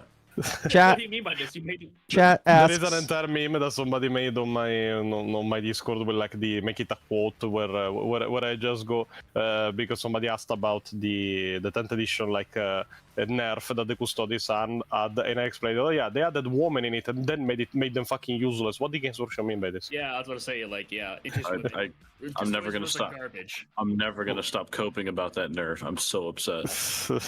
It's fine. You're getting Fuck buffs now, off. I think, aren't you? We don't know. You better pray then. Yeah. Someone in the tabletop simulator Discord I play in has put his metaphorical balls on the line if his rumors he gave us are not true. We're gonna do a Kendra and send him to the PP explosion chamber. Jeez. Ah, genius. My chat asks, is Temp blank due to being a redhead? Temp is my head mod, and he is also a redhead. So, I would say yes. Well, he might be a blank in 40k. In real life, he's just without a soul. Well, it depends, Occo. Have you ever walked into a room with him and felt like unrivaled disgust? No answer. Interesting. Stinking. Give it a second. He's thinking, like, wait a second. Like maybe the first time you met, did you feel just gross, and you just got immune to it over time? Well, to be fair, it's still a mod of a VTuber, so I think it is a normal reaction usually. That's fair. Chat says it's like being uneased by a mannequin. I mean, that's fair. It's an uncanny valley effect, but of the soul, not of the face. Isn't. Yeah, it is. It is more of a like on a spiritual level. Like it's not something people can control. Like it takes a great deal of indoctrination and training to be able to sustain like the presence of an unsouled. And there are some that can do it, but it is mainly the people that already serve the Sisters of Silence that are trained for that. So yeah. Just pick the really depressed people, and they won't know the difference. Like, the Eisenhorn books, like where. They talks about like a female escort that was in fact a blank. Despite being fucking absolutely drop dead gorgeous, he couldn't help but feel. And it was not a female escort. She became actively part of the Inquisition. It was Bekin. That's what she was first. Imagine that kind of glow up. She was an escort and she was a blank. And to be honest, Eisenhorn probably fell to chaos because he got cucked by the warp. The woman he loves is a blank. He's a psyker. They want to fuck, but they can't. So yeah. That is quite the conundrum. And it is not like something figuratively, like he considered the option, but he was like, probably by the time I'm done, my brain will melt, so yeah, not an option. Not worth it. I think it probably would be. I don't know, actually. Love is weird, you know? If he really loved her, he would have done it. No, I'm kidding. Post-nut brain destruction. It would be. He pretty much loving her, she loved her. He tried to charge a warlord titan with a sword when she went into a coma. Oh, Eisenhorn. Yeah. Post-nut clarity has a whole new meaning in that case. Oh, there's nothing clear about this. Your brain's melted afterwards. No, the clear is like his brain jelly dribbling out his ear. His brain becomes ultra smooth and like a fucking... It just rolls out. It's just wiped. Shit. Worth. That's his last words before. It's not worth it. It's just worth that he dies. He's a vegetable. Okay, let's continue. Simple and irresistible reaction to the fundamental wrongness of the untouchable, or as it is often put more melodramatically, a body without a soul. This curious and macabre... They are all definitely redheads then. You know what? They're all redheads. A body without a soul. They are literally all redheads. I'm pretty sure all the art I've ever seen are redheads. Holy shit. But yeah, all the official art, they're usually redheads. That's fair. It's just like... It's just that kind of gene. Was beyond simple absence, as one might feel disturbed by a mannequin or automata which apes humanity but remains unalive. Instead, it is an observably preternatural effect, which seems to strike deep against the fundamental unconscious perception of all living beings as something malignant and contrary to the natural order of existence. There appears to be perceptible degrees of this effect, which vary from individual to individual, with some untouchables stronger in the phenomena than others. And it is from the strongest of these that the Sisters of Silence are drawn. So yes, they are called Null Maidens because they are all in the strongest bracket of the Untouchables. Or to put it simply, their mere existence is a bane for Psykers of all kinds. Even normal humans can stand their presence, in fact. But interestingly enough, their abilities don't work on humans alone, but also on other life forms and xenospecies encountered in both greater and lesser extent. There are, in proof of this, many recorded instances of the unsettling effects of human psychic nose being enough even to unnerve the blind brutal savagery of rampaging orcs. While to the Eldar xenoform, psychically attuned as their race is, the presence of a human blank is a thing of acute existential horror. The Eldar are mainly scared of the Assassinorum Blanks, however, the psychic nose of the Culexus Temple, to the point that it is their version of a boogeyman. A little trivia, a Culexus assassin... Female boogeyman. You know what? That makes a lot of sense. Well, not usually they are men. They have some females, but it is more of a matter of the presence of somebody without a soul in the middle of a race that is literally based on psychic abilities. It's the equivalent of seeing a Wendigo in the fucking woods for them. Fair. Yeah. Fair. there's a, I don't remember the name, but there's a craft world that specifically was like trying to find the Coluxus's temple, which is like out on the outer fringes of the galaxy. And when, I can't remember his name, but like one of the Farseers that was leading the craft world sent like a strike team to go take it out. He started getting visions that like if the Coluxus temple was destroyed, like it would destroy like 3 other craft worlds somehow, and he had to call it off.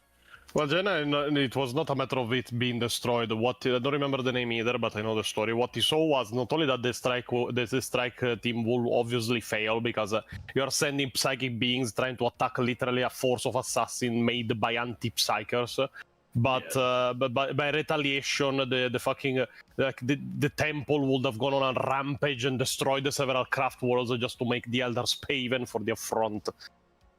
Yeah, and he's like, oh, well, I guess we're... And he's like the only person who's ever found where it is besides like people who are part of the temple. Yeah, he found where it is, and now he has abandoned the side of the galaxy. He doesn't even want near it. Yeah, because they're like slightly outside like the Astronomicon's light, so it's stupid hard to find this temple. And now he's on the other side of the galaxy just to make sure it never gets destroyed or attacked. Oh, goodness. What's up, chat? was responsible for the successful assassination of Aumva, the Tau Ethereal Supreme. Even in official artwork you can see the effect he was having on the Tau around him. However, the ultimate characteristic of a human gnoll is that they are the perfect hunters and slayers of psykers. Untouchables such as the Sisters of Silence are almost impossible to affect with Imperial powers. Their minds cannot be taken over, their perceptions cannot be altered, and their bodies cannot be possessed. Even the cruder but more direct manipulations of the environment or ambient energy by the psyker, such as conjured fire or the hurling of debris by telekinetic force, is lessened and sometimes negated outright by the proximity of a blank. With psychic gnolls such as the Sisters of Silence, specifically chosen for the strength of their gift, it is the case that their minds are not simply absent or inert to a psyker's mental perception, but howling abysses of darkness that not only negate psychic force directed at them, but actively interfere with the flow of the warp around them. The profoundly phobic reaction they cause extends to both human and xenopsychers, as well as entities and creatures of the warp, their mere presence a debilitating toxin. To make a simple comparison, where a normal human is a planet, and a powerful psyker a sun, a blank of the Sisterhood is a black hole. And now that you're aware of what a blank is, and how powerful the blanks chosen for the... I mean, it's not a bad comparison. So Oh, that's so brutal, but at the same time, I feel like you could just say that about most women. The blanks are just Badum tish. I mean, yeah, most women are empty pits of despair, but yes. They eat, they consume everything. What they're thinking. They consume everything around them and complain while they do it. Yes. Always expect you to know exactly what they're thinking. I can't read that abyss, woman. Holy shit. Sisters of Silence truly are. Clips, you crack the code. The reason that men can't like read women's minds is just because they're blanks and they're interfering with our psychic abilities. That's how men always. This is how men always know what we're thinking to each other, but we just can't understand women. We just can't do it. It's impossible. Indeed. I think we're onto something. I've cracked the Illuminati code. It is time to move to their origins in the history of the Imperium of Men. As surprising as it might sound, evidence suggests, at least on the surface, that the Silent Sisterhood as it now stands was not part of the initial pattern of the Imperium's forces laid down by the Emperor of Mankind. This is contested by some people in 40k that claim that what became the Sisters of Silence long dwelt in the shadows, awaiting their time to come into the light. But one thing is for certain, a number of so-called untouchables did serve under the banners of unification during the unification wars on Terra, even if it is theorized that they did it in secret, keeping themselves away from the Emperor and even from Malkador, as both of them were Psykers of prodigious strength, and the Emperor was in fact the strongest Psyker humanity has ever known. In those times, these soulless servants were, according to rumors that have persisted throughout the history of 40k, on the same levels of covert agents and assassins, and few in numbers rather than a distinctly militant order. In fact, the only analog in ancient Terran history for the Sisters of Silence as they are now known can be found in the Akashic records of an entirely different age, an order darkly known as the Hollow Ones, who served under the Unspeakable King, that is remembered by legends as a psychic gnoll, but this happened in centuries before the Emperor emerged on Terra, during the Age of Strife. During the Unification Wars, a very big problem arose on Terra. There was an increasing amount of encounters between the forces of the Emperor of Mankind and rogue Psykers living in the wastelands of the planet. Sometimes even worse, they were forced to face Psykers possessed by warp entities, threats that they were forced to fight head-on, and that they were able to overcome only by the power of the Emperor and the raw might of his warriors, but with a terrible and disproportionate cost in lives for every encounter. As the Great Crusade began to leave the confines of the solar system, and the first waves of the newly created League of Black Ships followed in their wake. Black Ships are pretty much collection vessels, moving around Imperial territory collecting Psykers from every world under Imperial holding, for transfer back to Terra for training, repurpose, or after the Horus Heresy to feed the Golden Throne with a stable Psykers. It is what in 40k is called the Great Tide. These ships at the time were crewed and commanded by newly founded paramilitary investigation and enforces cadres. These forces were commanded by a cabal of loyal Primaris-level Psykers drawn from the Scholastica Psychana. This was the first incarnation of what will become known as the Division Investigates. They will go around the newly annexed or colonized worlds, collect all Psykers, and then bring them back to Terra. Though by all accounts well-led and ably armed and armored, this new militants order's track record was not one of untainted success, as the size of the Imperium rose to encompass first dozens, then scores, then hundreds of inhabited star systems, and the strain quickly began to show. It became apparent, in fact, as the years passed, that the mortal losses among the Division's armed forces, incidences of psychological breakdown, and bloody tragedy involving them were far too frequent to be ignored. It became soon clear that a better solution to the problem of the apprehension and control of Psykers was needed. But with the Great Crusade still in its infancy, its future configurations were not yet set, and much was in flux. And many of the Emperor's purposes had not yet been made plain or found their final form. A number of radical solutions to the Psykers problem were put before the consideration of the Emperor and his counselors. But before a final ruling was made, matters came to a head with what is known as the Cataclysm of Pentacanes. A largely impoverished but societally stable soul pattern world, mere weeks in distance from Terra by the tides of the warp, Pentacanes had been both— That's some beautiful art, by the way. I really do. Yeah, it is one of the few real good artworks of an eye world, to be honest. Yeah. This ring, obviously this ring is artificial. I just have never been able to understand how something like that could be possible. I mean, obviously it's the future, but like... Centuries and centuries of construction. Yeah, orbital rings are one of my favorite bits of like logistic building in a world, because like the amount of like surface area and construction you can do on that shit makes my autism very happy. The amount of warship that could be built. I mean, even that, to be honest, there is something even worse, which is the orbital plates, which are literally like continent-sized fucking plates that hover over a planet. Like Terra had some, Ultramar had some. Yeah. Well, did like Petrarabo like have some extremely like advanced like orbiting like stations. Fuck, I forgot what they were called though. Oh, but this wasn't an orbiting station. It was literally an anti-gravitical continent moving around on the planet. It was not even in orbit. It was just in the sky. It's kind of like a human craft world in a way, yeah, if you want to think of it like that. Yeah, but it was moving inside the planet, like it was just in the sky. It was going around. Yeah, it was just right around. Yeah, which is why it's funny. This is why Kuat is my favorite Star Wars planet, because it's just a giant shipyard orbital ring facility, and it makes my autism happy. This is great resources for the war effort. Indeed. Somebody's asking, Mizu just eating or talking while muted? Mizu is just. I'm eating. He's observing. Well, he is eating, but he's also observing. He's Mizuing. We're not talking about robots, so you know, he's gonna wait till the hot ladies come on screen. Yes. Yeah, no, I just I told Akka that my food would be done sometime midstream, and then I'd have to go grab it. Yeah. Let me guess. It's rice and chicken. Yes. See, listen. We have no. Don't make fun of him. It is a good, healthy meal. It is good and healthy and cheap. It's a well-balanced diet. It's a good, healthy meal, but it is not an happy meal. Yeah, it's not a happy meal, bro. Are you good? You go to McDonald's. I have stew. I have like roasts, like beef roast stew left over. If you need some, Mizu, come on. Oh yeah, just ship it to his door in a Pyrex container.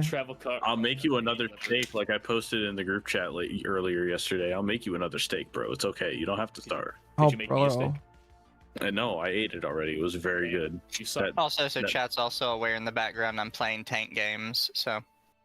Oh boy. Fair. Do you have any questions about the silent women, though? Not so far. We haven't gotten there yet. Internet Zen says, I have a feeling a lot of Black Library authors and GW Codex writers are low-key writing the female custodies as idiots as an FU to GW's corporate. I don't buy that. It depends on the writer. On Guy Haley, I believe it. On Gav Thorpe, he's not smart enough to do that. Yeah, and like there's also this weird pattern of particularly new female characters are consistently stupid. I think they're just dumb. I just think they're bad writers. Even I had a buddy that talked about some the female commissar characters that were written. He fucking despised them with a burning passion because they try so damn hard. I just think they're just bad writers. I don't. I mean, there is also a big theory that the return of Yarrick was actually not in program and was forced after the backlash that happened when they literally killed him off screen, because that was his corpse. They ring the bell of Lost Souls.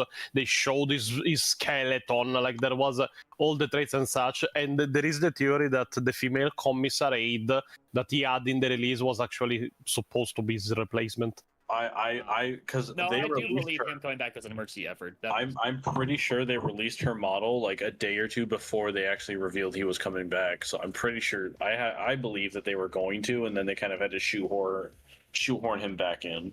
I mean, when even Wes Hammer noticed that his lore and the events were literally so fucking heavily mishandled that they make no sense, you understand that there is a problem. The same guy that said that Games Workshop has been 99% consistent until now is saying, Games Workshop, what the fuck have you done with you? Even the shills are like, nope, what's happening? Even I think I sent it to Pontius. Like even Valeric was with some of the new guard vehicles. He's like, what the fuck is this shit? Where does Call keep coming? That one surprises me more than anything because that one, I see his thumbnails and fuck. See, you guys complain about bad writing. I think that bad writing is just in every single medium. Like, I remember when Wizards of the Coast had a book written for a release of Magic the Gathering called War of the Spark. The book was absolutely awful because they tried to write a female character as gay, and they just didn't know what they were doing with it. So it just, was wrong the entire time. There's a difference between one-off. There's occasional bad books. There's a difference between, the occasional bad book and, several, almost decade-long of just consistently mid to bad lore and stories. The thing, though, I think it's, the type of bad... the type of bad writing has changed. Warhammer, I think, is the problem, because beforehand, if you ask someone like Arch, he'd talk about a book like the short story The Shattered Glass, which he'd talk about how it totally butchered Fulgrim's character and whatnot, but now it's consistently... I mean, to be honest, I would mention more Warrior Brood that P was read, where CSGO ironically tried to sexualize a fucking Tyrannid, so yeah. Oh, fuck, don't why'd you have to remind me about that? Fuck. I remember that from, the text-to-speech, because they had, the text-to-speech guys had an entire, quote-unquote, long-form video where the characters talked about that fucking series of books. Yeah, the Bonnie Blade became a meme in my server after Pure read that book. But what I'm saying is, it's a different type of bad, because it was, bizarre shit that was, just bad, but now it's more consistent, you know what they're doing, what they're trying to do, and, just... We know what you're doing, you bastards. You're not even writing bad books for the sake of it being a bad book. You're right. I think the difference is the reason behind it, because like it is not a matter of why it is bad, but it is not a matter of what is written that is bad. It's a matter of why it is bad. Because before, bad writing was bad writing because the author fucked up. Now bad writing is bad writing because they're trying to shoehorn in politics. Like, bad no, writing that's fair. Because you try to attempt something for the story and it just doesn't work. Like, no, this doesn't work for the character. But now you're fucking things up to try and push something else. Like, oh. Yeah, and it's like it's also very clearly like a just lack of care and effort. Like, there's a difference between making a bad book because you fucked up and like this. And not to mention, like, some of the bad books back then could just be memes. They're funny as shit to laugh at. Because, like, remember when they tried to do this? Like, yeah. That was funny. Yeah, this is. There was a Tyrannid, excuse me. There was a very sexual description of a Tyrannid drooling and a bony blade being involved. It is. Remember Obi-Wan? Was a weird. Clouseau, the Inquisitor.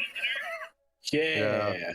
J-Dub's writing has been consistently bad since the fall of Cadia. It is pretty much my position. Even in Lord Destroyer's best of, there is the line where even Pio goes, everything has been shit after the fall of Cadia.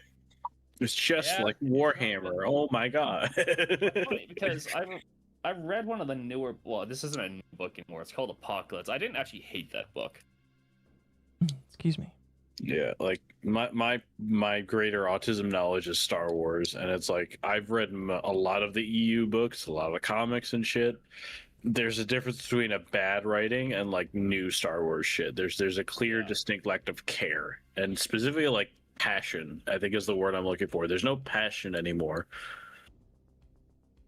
Like these aren't written by 40K fans. They're written by people who like wanted to like try to write a 40K book, but they don't actually know what they're doing. Yeah. Fair. Also, Internet Zen says orbital plate rings are on paper theoretically possible. We just don't have the resources for at least 100 years. Well, we are fighting for resources all over the world right now, so maybe Don't even like. Once we start asteroid mining is when shit's gonna get real good. Yeah, but we got to get close enough to an asteroid in order to do it. You know, you can literally shoot some engines on it, and then 6 months later it gets near the moon. You set up the refinery on the moon. Yes. I feel like with the IPO of our recent almost trillionaire Elon Musk, maybe that'll finally be possible. Send people to the moon to have mining expeditions. We found several asteroids like with spectral scans that have more platinum in them than like most of the world type shit. Like yes, I remember Sargon of a god. The fuck the Sargon insert. Oh god. Oh yeah, I forgot they put Sargon in 40K as like a way to dig at him, and he thought it was the best thing ever. He thought it was cool. Like, yeah, dude, I'm a fucking I will tell you, if somebody ever put me in a game just to even as a prank, I'd be like, dude, this is the coolest thing ever. I absolutely fucking love this. I don't care if they're making fun of me. This was very clearly someone who was anti-Sargon, and they made him like it was like a chaos warlord or something. Wasn't it Mike Brooks, the guy with the stupid hair? I think it was. They turned him either into like a chaos lord or like an ancient like demon, and like Sargon was like, was like, wow, this is really cool. What the fuck? Like literally, I would get a shirt. The only person I have ever seen upset about being included in a game is Tim Pool. Yeah, that's because Tim is kind of an egotistical, salty bitch. He's just kind of a bitch. Listen, don't ask him to take off his beanie. So I used to watch a shit ton of Tim Pool. But I've never seen anybody else upset about it. More just like to keep tabs on the world, and like the more I watched it, the more I was like, man, you are just like kind of a bitch, aren't you? Like Jesus, bro, calm down. Yeah, it's not that serious. Not to tangent too much, but that was pretty much how I felt with the quartering. I listened to the quartering and I was like, wait a minute. He's saying that his channel's under attack every single month, and he says that YouTube sucks when YouTube is like not as bad. Oh, Sargon's thing, yeah. It was like it was a chaos lord for Necromunda shit or some shit, and I thought if it's Necromunda, he might just be a hive gainer. I'm 90% sure he was like a chaos lord, but it was funny as fuck. I wonder what a writer will try to make me into once the channel keeps growing. You're the new Yellow King, Pontius. Congratulations. At least I'm something famous. Listen, I really hope Valdor comes back. No matter what they do, whatever parody they make of you needs to have a gremlin that like is in the basement of their warship. it's a me Dio. Dio. What? Who is this? Me Dio. I have time stop powers. Wait a minute. Time stops like his own body area, so everything else continues to go normally. He just stops. Dio, that's not time stop. You're just not moving. No, it's time stop. if I stay perfectly still, he won't see me. Pio the Gretchen. Yeah. Oh my god. Something like that. All I'm saying is, if somebody ever like made a parody of me and put me in the game, obviously it would be the VTuber model. But if they did that, I would literally like get a model outfit change where it is just the face of the figures. Like, guys, look at this. This is awesome. I would do that. Pio, or sorry, not Pio. Pontia. Remind me, what was the name of the first Captain General of the Custodies? I can't remember his name for the life of me. Constantin Valdor. Yeah, we're 90% sure Valdor is coming back in 11th edition. Oh boy. And it's fucking annoying. They are bringing back all the main characters of the Horus Heresy. 40k is becoming Horus Heresy 2.0. It is. So some of the best fucking stories didn't even have major characters in it, and now we have Primarchs literally everywhere. Rings World is still one of the best books. There is no named character from any chapter that isn't the Crimson Feasts. Pedro Cantor is still one of the best. So are they just leaning too hard into the Horus Heresy? They just can't come up with anything else? They can't. All the cool characters are kind of from the Heresy, and they can't make anybody else new, so they're just kind of bringing them all back. Every time they try to write a new character, it sucks. There's more of a skill issue than anything. It is, but we're 90% sure he's the yellow king, the golden king. They can't write a fucking Pedro Cantor. They can't write a Caiaphas Cain or nothing. Like, for fuck's sakes. Yeah. They had to bring Yarick back. They're so bad. This is how bad they are. They had to resurrect people from the dead. Yeah, it is very funny also, like how it went even with some of the characters they tried to introduce. Like, oh yeah, the myth of Amara started, the woman that helped creating the Space Marines.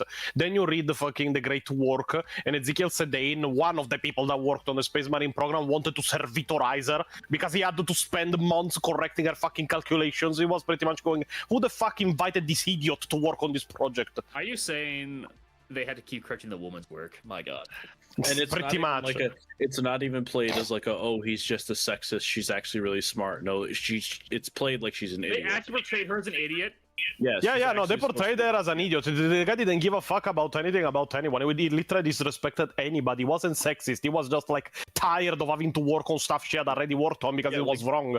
If you read it at first before you get to the end of it, you're like, oh, it's just because she's a woman. Haha, I see what the writer's doing. But then it's like, oh no, wait, she is an idiot. Oh. Yeah, and then you have Erda that was at the door. Yeah, the Primarchs have a mother, guys. Do you see? She's so smart. She's so incredible. She's a psyker of incredible power. She's also perpetual. Then you find out that the entirety of the fucking Horus Heresy is pretty much her fault because she didn't want her genetical sons to be used as dictators and generals by the evil emperor of mankind that would have raised them to be warlords. So her great idea to save them was, let's literally throw them into hell. What can go wrong with that? Sure and we got Angron and Conrad Kurz. And Conrad. I'm sure Conrad was very happy. Angron is having a great time, I hear. Oh, yeah. Yeah. I mean, Mortarion. I'm sure Mortarion was very happy. Thank you. Pyro says the greater daemon Gontius Plaw and his lesser daemon Oip. Oip. Those will be very fun. Oh my god, we need to get like a meme of Pio made, but where he's like the black and white on his like little PNG are flipped, and he's called Oip. But who are you? I am you, but the opposite. I am you, but peaceful. Oh, I'm abomination. You, but better. I am a normal person. I have a steady 9-to-5 job. To be honest, the best answer will be I am you, but worsely written. Considering many people find the story of Pio more riveting than anything released in the last couple of years by Games Workshop. That is pretty sad. It's like I am you, but I live in the attic. I am you, but I live outside. Like even like with this latest stuff, like Yark's not even a 30k character, but they had to bring him back from the dead because they saw that they were fucking up. Yeah, like Constantine Valdor is probably coming back as the Golden King, and it's like I'm excited. Some of the Eisenhorn books. Like To be honest, I'm surprised they're not trying to bring back also Eisenhorn, even if technically he still should be fucking alive, because the last time he appeared was like a few centuries ago by 40k timeline. But now he's evil, so they cannot do much with him because like even Ravenor like wanted to kill him when he saw him. So How long until they bring Kaldor Drago back? Because they just are out of ideas. Well, they already excluded him from the codex, so I don't think they will. I don't know. We'll see. Pyro says, "Oip pays taxes." Thank you. All right, let's continue. No, listen. I love this. One, because like I want to do more than just like sit through a video. And two, it is actually pretty fun. I feel like having a little bit of fun in there is a good way to help learn. So yes. Continue. Also, it's just fun to talk about. No, go ahead. No, good. Easily acquired world for the Great Crusade. Struggling to maintain an industrial technological base, its only advantage was a fleet anchorage, and the only resource it offered the Imperium was its vast human population, which ran into the tens of billions of lives. Under an imperial governor that had displaced a number of rival petty kings and confederations that held the planet beforehand, Pentacanes had grown first into a frontier outpost, then into a port of call, with hundreds of Imperialis auxiliary regiments temporarily stationed there before mastering a redeployment to the front lines. During this period, many of the native population's ablest and fittest youths also took up the call of the Great Crusade, thus stripping the world of its best and brightest to form departing regiments of its own. The end result was a planet in a steady, slow rot from within. Vice and petty corruption bred in the shadows of the vast landing yards and barracks complexes, while in the hive sinks and deep core slums falls, bypassed by the wealth that had come to the world's upper castes and bled of open prospect, dark beliefs and strange cults began to fester, despite the efforts of locally posted iterators of the Imperial Truth and enforcement's purges to stamp them out. Eventually, intelligence appeared to the governor of a particularly dangerous doomsday cult,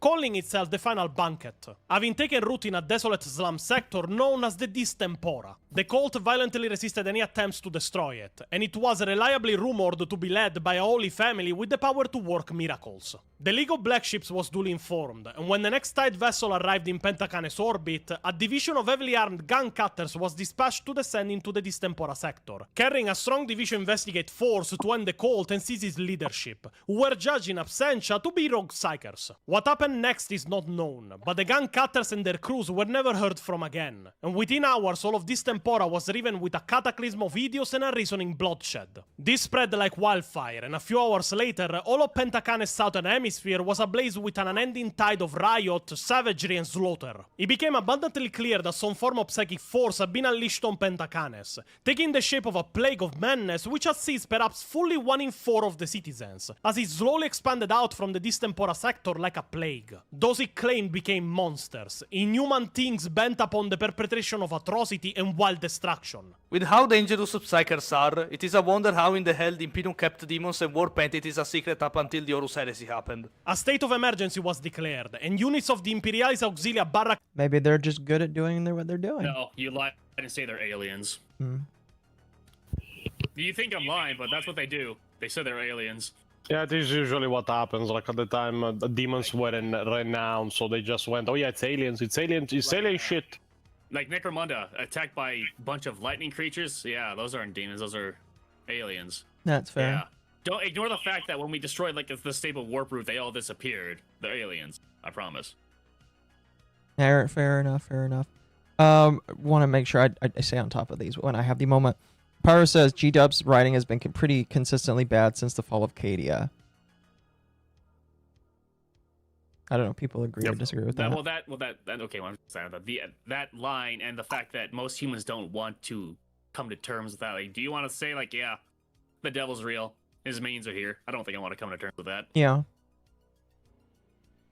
On Pentacanes were activated and moved to form a cordon around the affected sectors. But even they could not hold, and worse, soon many of their own members began to succumb to the madness. The Imperial Governor of Pentacanes was also a victim, shot down by his bodyguards as he attempted to end the lives of his own children as the madness consumed him. Authority fell now on the highest-ranking Imperial officer in orbit, the master of the same black ship that had triggered the massacre, Captain Gigant Dantes. He immediately alerted elements of the 6th Legion that would in the future future become known as the Space Wolves, and they started the travel from Terra to reach the world. But their arrival will not be for days, and Dantes judged the Pentacanes did not have that long. Even the desperate measure of targeted land strikes and orbital barrages could not halt the spread of the anarchy across the world. And wherever Captain Dantes looked, it was all in disarray and consumed by chaos. No force already in combat could survive long against whatever Psyker-born madness afflicted that accursed world. No force, he noted with surprise, except for one. The Daughters of the Crow was what the manifest of the Station Imperialis Auxilia named them, or more formally, the 5th 913 Indentured Irregular Infantry Regiment. They were a primarily female, culturally phenotype. They really like adding titles on top of people.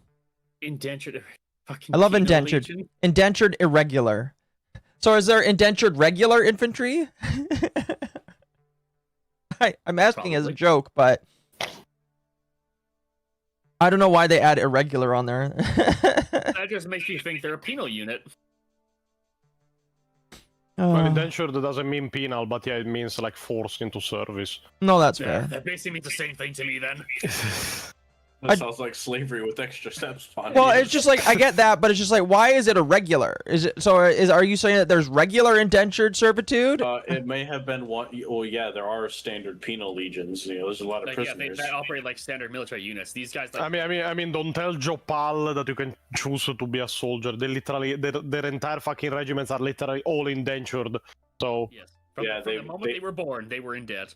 Instead of metaphorically owing the Emperor their lives, they literally owe him a finite amount of money for their lives.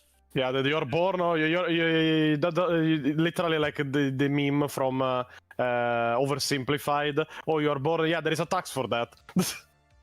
Yes. Interesting. Yeah, the Jopal indenture regiments. Apparently, some have become great mercenaries after they pay off their debt. Oh, some of them are pretty good bounty hunters in particular. Like, I mean, generally the Jopal, like the Jopal soldiers already fight with almost nothing. Like they don't even get a flak jacket. So yeah, it costs money. Because I remember like a line from like a Kriegsman that says like, "Well, shells are expensive." That's literally the Jopal for different fucking reasons. Yeah. Like that artillery shell? Do you know how much that cost? Fuck that. Frank here's like worth $2. Yeah, Frank here is like 3 artillery shells probably. He can do it. What do you mean, like an armor? Frank is worth 1/10 of an artillery shell, Sid. That's the point. He's cheaper. Well, no, he's smaller and more compact. We can just throw him. Interesting. Or shoot Frank out of the artillery instead. You know what? No, do Greg. You try it once, and if it doesn't work, then you know. Poor Greg. He's gonna get the butt of every joke now. Like, Sid, get Greg to do it. Yeah, Greg. Hey, he doesn't have to pay his pad, so. Your debt is paid once you get shot out of the rocket. Don't worry, you should survive getting shot out of the rocket. Yeah, and if you don't survive, then you know you're. Yeah, you know, you paid off your debt, I guess. Haha. Guess so. No, that's not true. Your next of kin inherits the debt. Yeah, that's the problem. Or more colloquial. Wait, does that actually happen? Probably. Yes.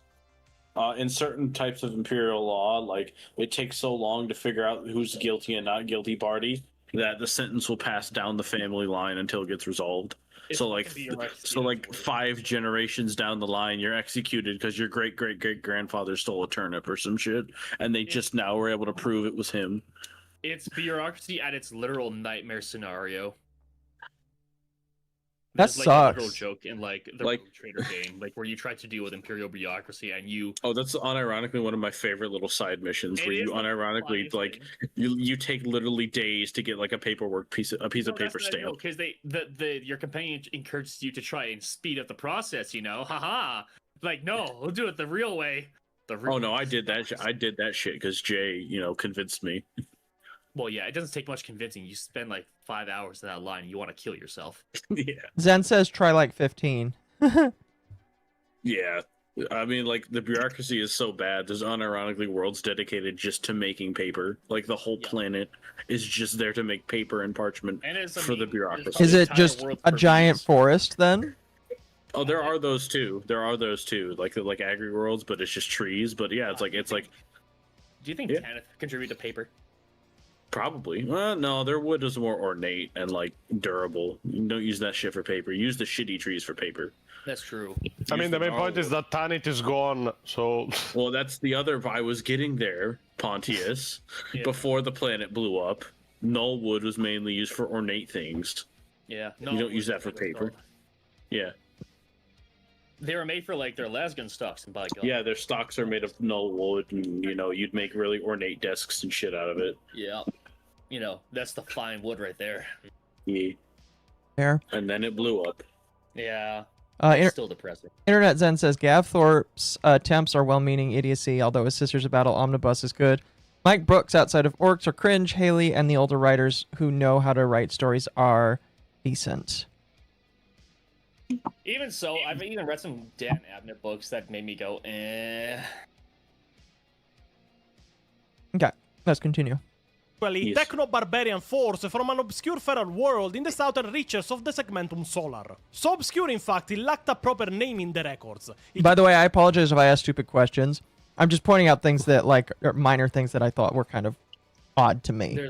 For this series, there's almost no stupid questions because it's all confusing. Fair enough. Fair enough. Was only designated as 913. Recently raised and folded into the Great Crusade, they had landed only weeks previous for Master.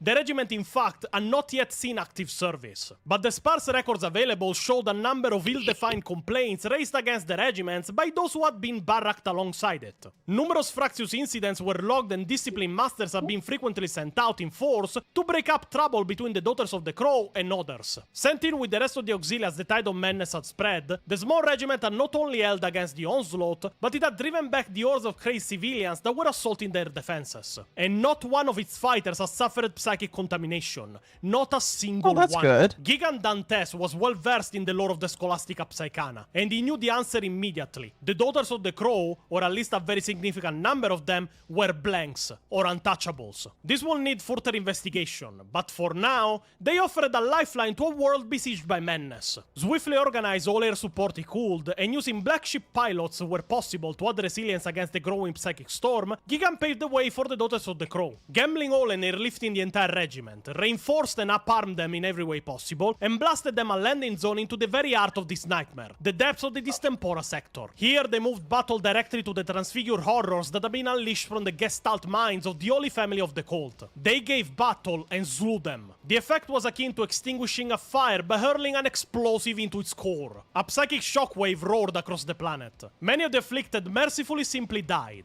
Their hearts stopped and their brains torn apart as some great parasitic link was severed. Others who were less fortunate became catatonic, but still more raved on, now simply and truly mad rather than the puppets of a malignant force. However, the spreading of this madness suddenly stopped, and now only anarchy and disaster reigned, when dark purpose had previously ruled all. It will take the arrival of the 6th Legion to bring Pentacanes back to heal, and in the aftermath a billion dead were accounted for, and Alpha World left a burned out shell. By then the survivors of the Daughters of the Crow were long gone within the old Dantes Black Ship. While far off across the Segmentum Solar, it is said that scores of other black ships appeared in the skies of the obscure planet designated 913, and in their passing left a world half emptied. They were stealing all the waifus, those bastards! No! How dare they? The events of the Cataclysm of That's good.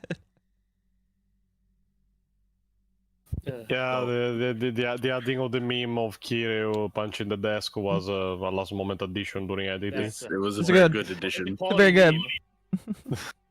I think you may talk about this in a minute, Pontius. I can't remember, but I personally don't like this origin story very much. It feels very convenient that you get so many blanks in one spot. I was about to say, like, wow, an entire regiment of blanks. Fucking yeah, even somebody in universe thought it was very convenient. Look at Kulga, and we'll be talking about in a second. I think you talk about it, but it's like my personal headcanon is that this was actually a proper Sisters of Silence deployment.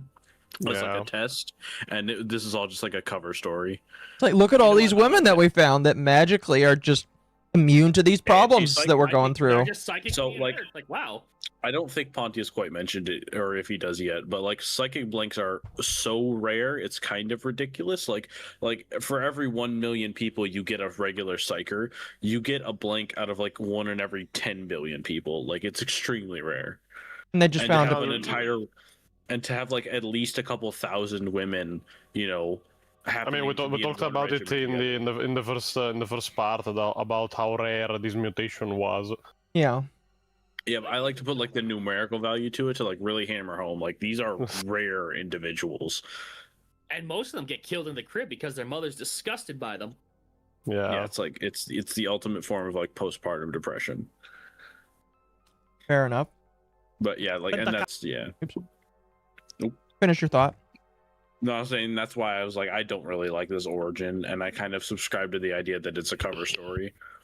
Yeah, I'd say a cover story could probably work out. It would the first proper deployment of the actual sisters. To see how they fare against psychic opponents. Yeah, it's good.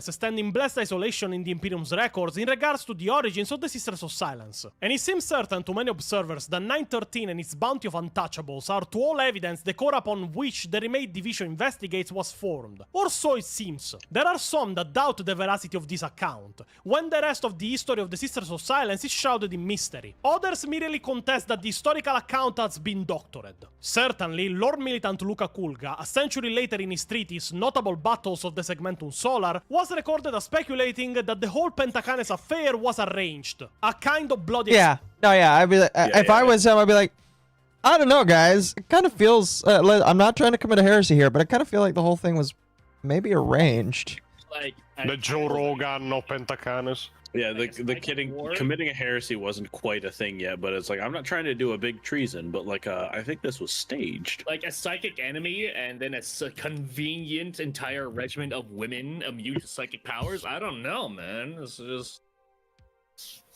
I feel like you would stage such a thing, would you? Loads Bolter? No, I would never think that. Is Big E doing gay ops on a planetary scale? I don't know.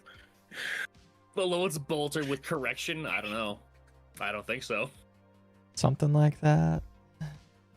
Experiment. A field test whose results were brought at the deliberate sacrifice of 1 billion lives. And the only two entities that could have orchestrated such an incident were either the Lords of the Divisio Telepathica or the Emperor himself. But an answer... Listen. We can commit genocide and just say sorry in the future. Governments do that all the time and they get away with it. So it's totally fine. You just gotta say sorry later. It's actually kind of based. Exactly. It's very base. Just say, oops, sorry, we committed atrocities. How long ago was it? Oh, 1,000 years ago? 1,000 years ago we committed an atrocity. Sorry. Uh-oh, so we did a fucky-wucky. I'm sorry. Yeah. But it was totally cool, and you have to admit, the billions of people that were sacrificed in terms of getting a bunch of these women were pretty cool. It was kind of metal. Well, we got a bunch of like anti-psyker women now that are pretty hot. Like, isn't that cool, guys? Yeah. They don't speak. It's even better. Exactly. Answer was never found about the events of Pentacanes. Others theorized that the sisters existed from the dark age of technology and awaited a critical mass of gnolls to come out in the open. Regardless, within an unknown exact number of years, but no greater than 4 decades since the Great Crusade, the Division Investigates became synonymous with a new militant order, that of the Sisters of Silence. Unique in the Imperium service, this order comprised only human psychic gnolls, all female, 1,000 strong, and beholden to none but the Emperor himself. The Great Tide now included direct action to reinforce their numbers in the Harvest of Worlds, garnering untouchable female children just as it did the Psyker Marked. Structured in isolation and with the ironclad rule of discipline, this militant arm of the Divisio Astra Telepathica operated with remorseless efficiency and under an unassailable vow of silence and secrecy. Exactly where and how the Sisters of Silence came into being remains but one mystery among many where they are concerned. But that the shadow of some techno-barbarian culture is part of their bloodlines seems clear. But as a postscript to the official account of the Cataclysm of Pentacanes, it can be said for a fact that the High World endures, although it is a ravaged and half-empty domain of gloom and ashes now. As for the world designated 913, no such sphere is listed in the Cartographica Imperialis. The numeric is simply missing from its lists. The Silent Sisterhood as an organization is one of singular reach and secret. I want to point out, these two women over here, I'm terrified, and they're not even real. You should be. The one with the twin tails is like, that's even more terrifying than the one with the singular one. That's scary. Chat, clip it. Akko's afraid of women, clip it. I knew it. No, like, but seriously, this one's looking at me with rape eyes. This one's looking at me with, I will skin you alive eyes. I feel like she could wear my skull on her hair and make it look I mean, fashionable. they weren't the most pleasant of people. The Sisters of Silence are very hard. Also, like they're also those women are fucking huge. Like custodies are like what, like 8 feet tall, roughly, Right. 7.5, 8 feet tall. Right. That's a tall fucking woman right there. Yeah, because these are. They are still power armored, so. Yeah. Yeah, it's like it's power armor speaking. No, that's that's fair. a tall lady. That's a big lady. Big giant woman. All right. I love how the one thing we switch for big. Listen, I have 2 types: either Lady Dimitrescu or the singer Zombie. I'm fine with both. No, that's fair.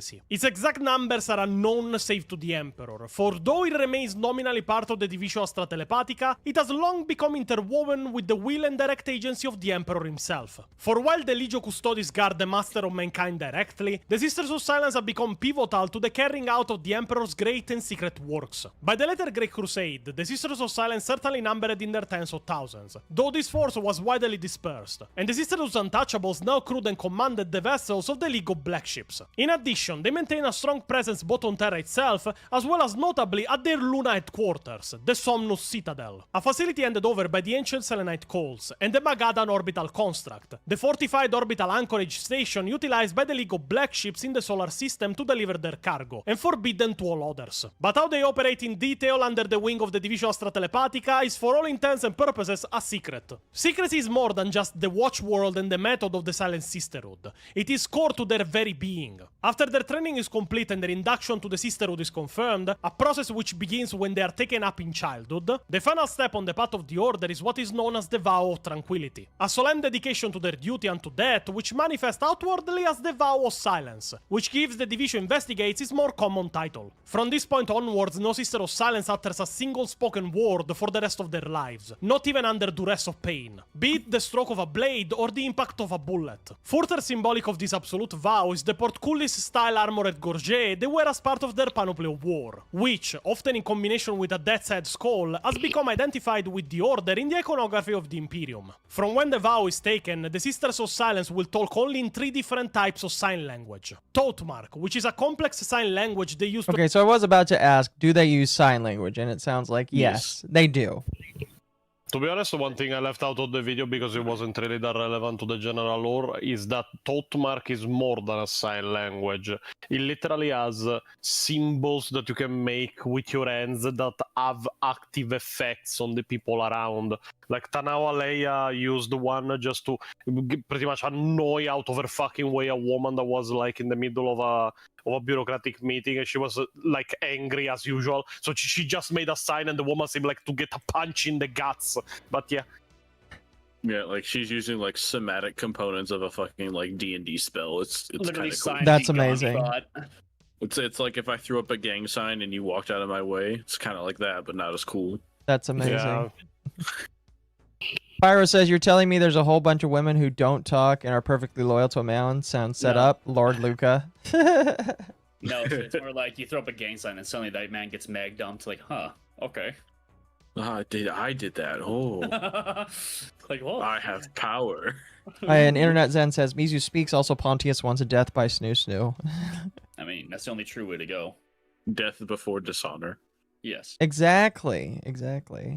Express even deep concepts and ideas to each others, Battlemark, which is a less flexible sign language used in battle to give orders and battle signs, and Norse Code, which is a machine-readable version of Totmark. If they need to communicate with somebody else outside their order, they might make use of what is known as proloquors, apprentice acolytes of the Sisterhood, themselves untouchables and warriors in training of various ages, and use them as intermediaries. If you read the Watchers of the Throne series, there is a funny moment where a sister comments about how weird seeing them converse from the outside must be, with this woman doing very fast and constant sign language in complete silence, or even violently doing them when angry. She even comments that they will be looked at as mad women by external eyes. But don't think for a moment that these women are only useful because of their null abilities. The Sisters of Silence are an highly trained elite paramilitary force, and are trained to overcome any opposition that they may encounter during their duty. Be it deluded bystanders, mind-ridden soldiers, hordes of psychically puppeted corpses, or even armed cults at the art of a world's ruling caste. Given their particular duties, their training and tactical bias focuses on close-quarter combat,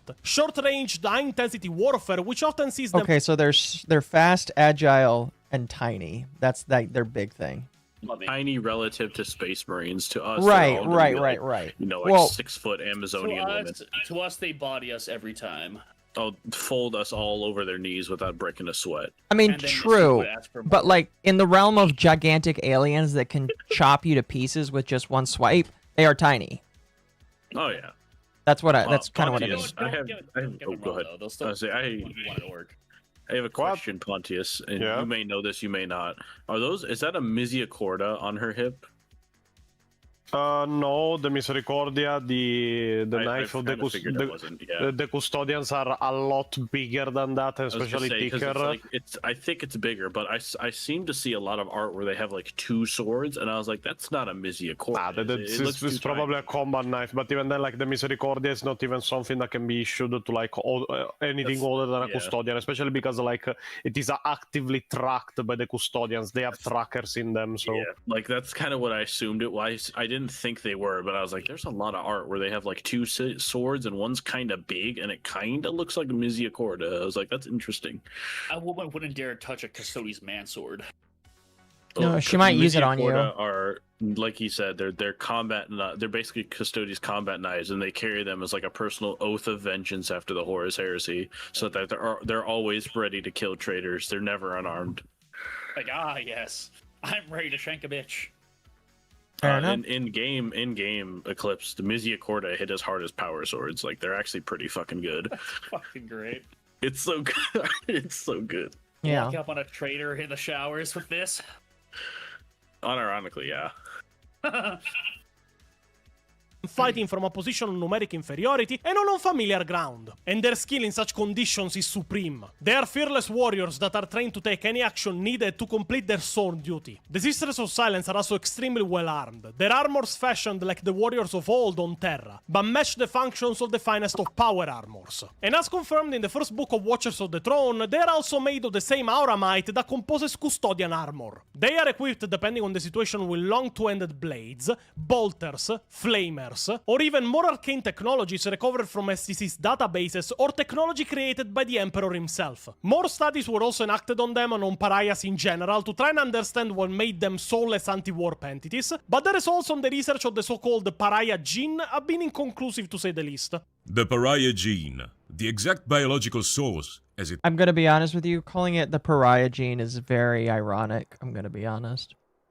Yeah, I don't get why people believe that it is a real gene. This is called the pariah gene, but even this explanation explains that it is no gene at all. Like, if it is a gene, we have no idea how to find it, so it's probably not real. It's almost impossible to replicate. Like we don't. I think it's some kind of weird, like, anti-chaos mutation humanity's developing, but that's just my headcanon about it. Well, it has to be forming somehow. Like, in universe, there's no real hard answer, because there's other factions with similar concepts as, like, a pariah or, like, a blank, like the solitaires and shit, but they're not genetic that way, so it's like, we don't really know what causes it. It's weird, because...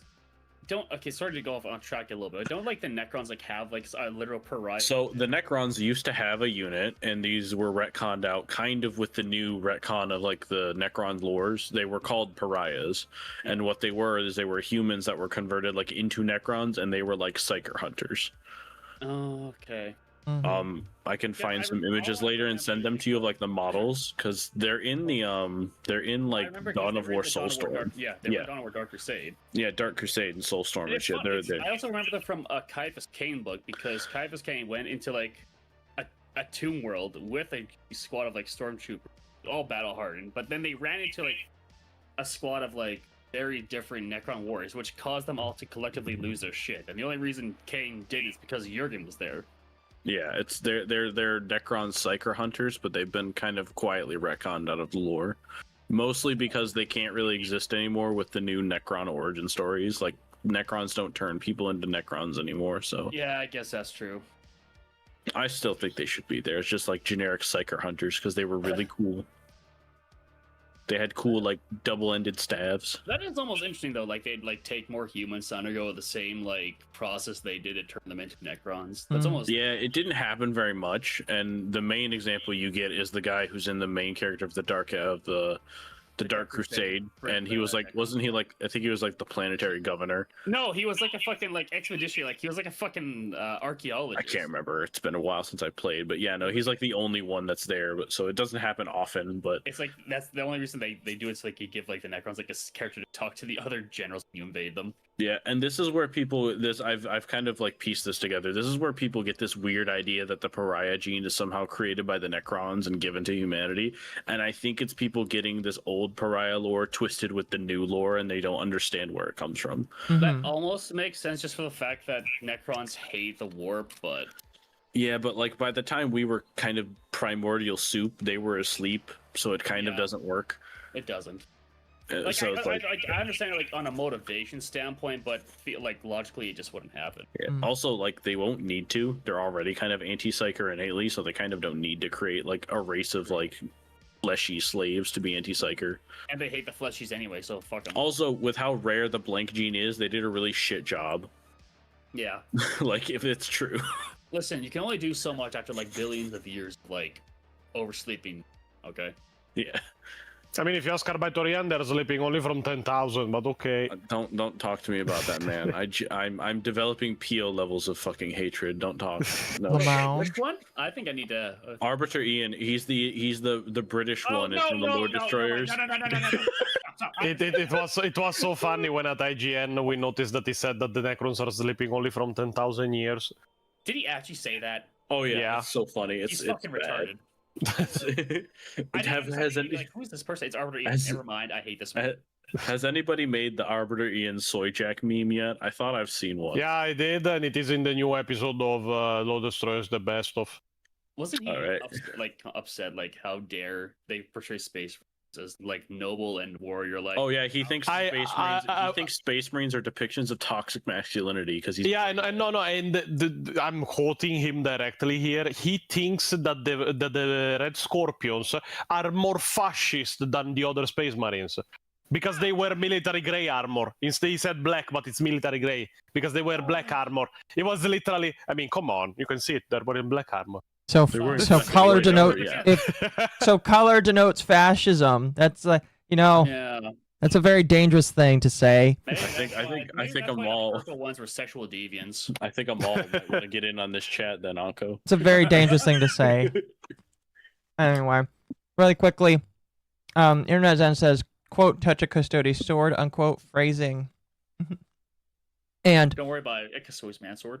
Pyro says he was the head archaeologist that found their tomb. I'm not quite sure. Yeah, who it was the archaeologist. Yeah, it's like it's been a while since I played that Dawn of War game, so I couldn't remember. I still finished my orc campaign. I need to wash up place in a tide of green. Fair. Yeah. Let's continue.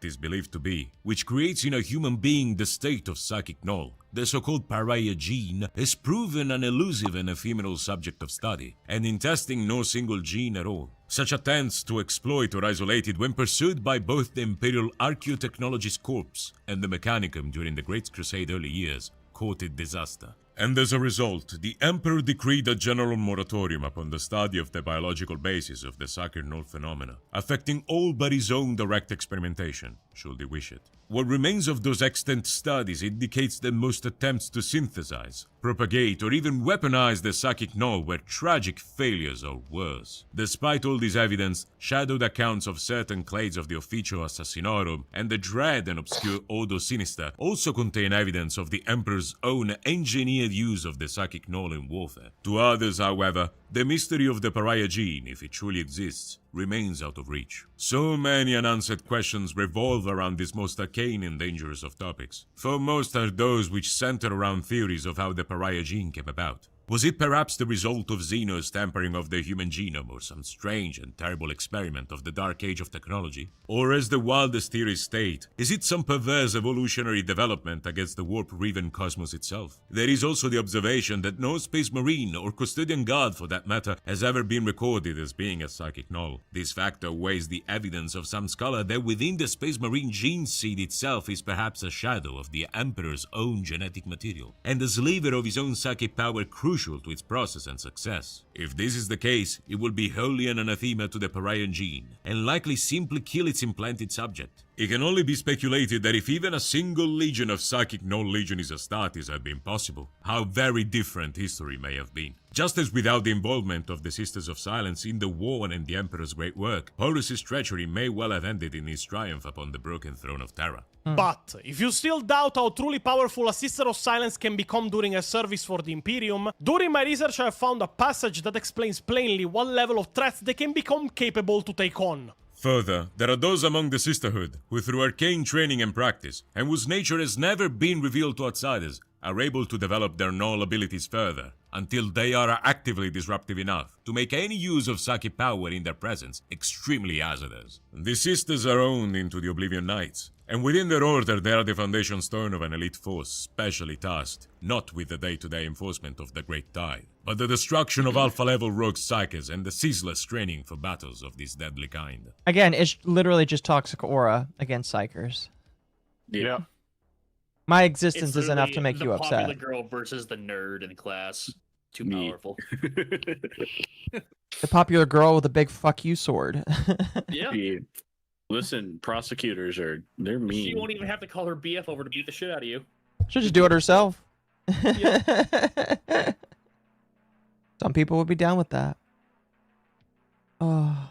We explained what an alpha-level Psyker is capable of in our Cacodominus video. To put it simply, it is an apocalyptic enemy capable of destroying star systems if he so wishes. But I want to show you to what level all of this interesting and intriguing lore is both ignored by the community and wasted at the hands of Games Workshop. And to do that, I will have to talk of a character that should be a legend in the 40k community, but that many people don't even know exists. I am talking of the Knight Commander of the Silent Sisterhood during the Great Crusade and Horus Heresy. A woman known as the Soulless Queen. The incredibly powerful null woman called Genetia Kroll. Assassin, General Avenger, and soul-chilling terror.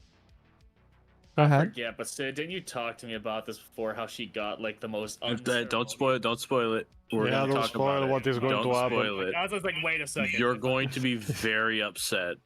I You're gonna be recall very- this, and I feel like I'm gonna be upset all over again. Be like, wait a second. This is one of my favorite PO rages, even including like all of a sudden, including lore destroyers. This is one of my favorite PO rage moments. I think I was like, wait a second. I think I'm getting flashbacks. It's pretty good. All right, let's not It's dilly good, dally. but the reason for it is so bad. Oh, it's so bad.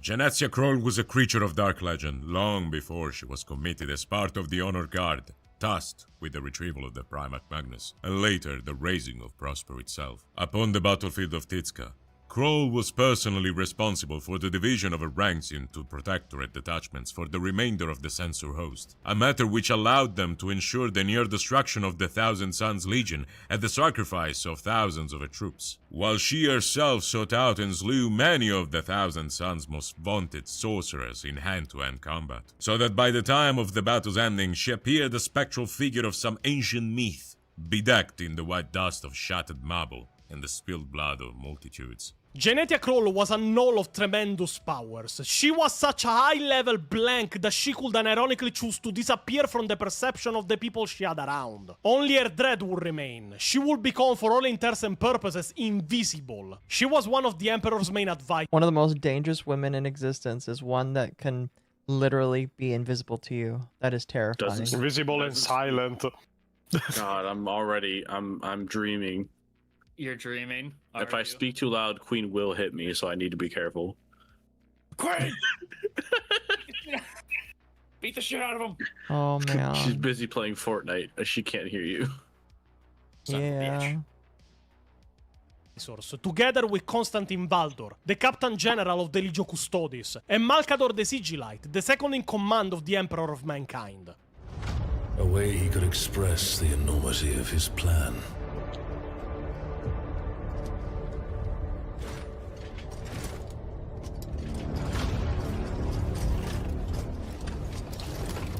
Not if the legions are successful. It depends on how deep the rot goes. I do love that they're just showing how they do it, how they do their sign language there. That's pretty nice. Oh, it's one of my favorite. That's my favorite part of the Horus Heresy 2 trailer right there. That's kind of my favorite part of it, is when they're just talking. Yeah. And then when Malkador shows up later, because Malkador is a Chad. Because Malkador is the goat. Malkador, the hero. Yeah, and during the drop site massacre and everything, like, he also had like Genetia Kroll as an advisor for the event, so like she was pretty valued in the council of the Emperor.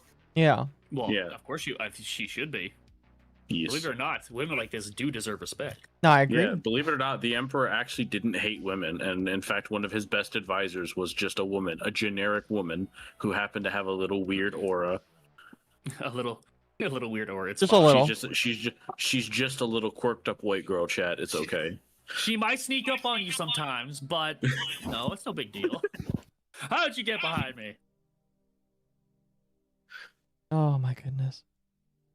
This woman fought in the Great Crusade and Horus Heresy, fighting in many of the most brutal battlefields that the Imperium had to deploy on. She also deployed on Prospero during the Purge of the Thousand Sons, together with the Space Wolves and the Custodes. She led her troops in battle within the Webway against the endless legions of demons invading the human Webway and trying to enter Terra through the portal in the Room of the Golden Throne. During the Siege of Terra, she also deployed at the Eternity Wall spaceport, knowing that she would not return from the battle as it was a doomed effort. There she appeared invisible to warp entities, human attackers, and even space marines. She would even save Olanius Pierce from a World Eater. As the port fell, Kroll slew a high number of World Eaters in melee combat, until she found herself in front of Captain Karn, now completely corrupted and empowered by the Chaos God Khorne. And Games Workshop decided that the best way for such a character that was considered the most powerful Sister of Silence to ever exist to die during the Siege of Terra was by being randomly hit and one-shotted by Karn the Betrayer. Motherfucker! I forgot! I hate it so much. So you're saying a woman that can become invisible died just randomly? She was accidentally hit. Accident. There are two interpretations to this. Either Karn fought her, but because of her powers, literally forgot he did, which is the cope, to be honest. Or for how it is described, with even her own thoughts being interrupted, he literally hit her while not seeing her by mistake. It was what did I just do? Who cares? Walks off. It will be explained in the little bit, but Karn has like a little kill counter in like the corner of his helmet vision. So like, and it literally ticks up by 1, and he's very confused as to why it ticks up by 1 because he doesn't remember killing anybody. And the best interpretation we have is like he was swinging his like chain axe and like accidentally hit her. That is depressing. This absolute Chad of a woman gets personally hunting, like, so you mentioned the Thousand Sons. Those are the Space Marine legions during the Heresy that are the specialist psychers. Like, they have the most psychers, and their psychers are the best. Not even most. They literally, Thousand Sons are all psychers. Like 90% of them. Not all of them are great psychers, but like, it's the Psyker Legion. And she personally was going out and hunting the most dangerous of their sorcerers and winning. Which makes sense. And winning. Like, she's not nobody. She can know their powers. She can be invisible. Fuck, she's perfect. Like, yeah, she's her. And, you know, oops. Oh, yes, well. Tape said it best. She was killed by the writers. Yeah. It's like the woman that was going around hunting some of the most powerful sorcerers of the fucking Legion of Psychers, got literally one-shotted by the guy that was angry. Which actually interests me because she's probably walking through the battlefield. She's probably dodging and weaving attacks, you know, so she doesn't get hit through the entirety of the battle. And then suddenly out of nowhere, apparently she can just not dodge Karn, I guess. Okay, sure, fine. Not even in a dedicated fight, on accident. Nope. Yeah, the guy didn't even notice he killed something. It's almost on the level of she's walking the battlefield, you know, wrecking, and suddenly she just gets randomly stepped on by a Titan.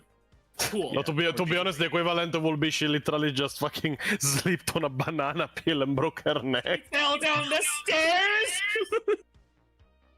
But it's like you don't even see her falling down the stairs. Like, someone just finds her body at the bottom of the stairwell. See, like, the That's depressing. Where'd the blood come from? It's really bad. We'll play it and you'll see it. Oh. I wish I knew the names and stories of the ones I've called the others. I do not. And even if I did, there will not be enough time left to tell them all. There are so many. So very many. And totality is here, across the open quad below Tower 4 to meet it. World Eaters come, crushing and scattering the mutilated remains of the dead. They crush everything underfoot.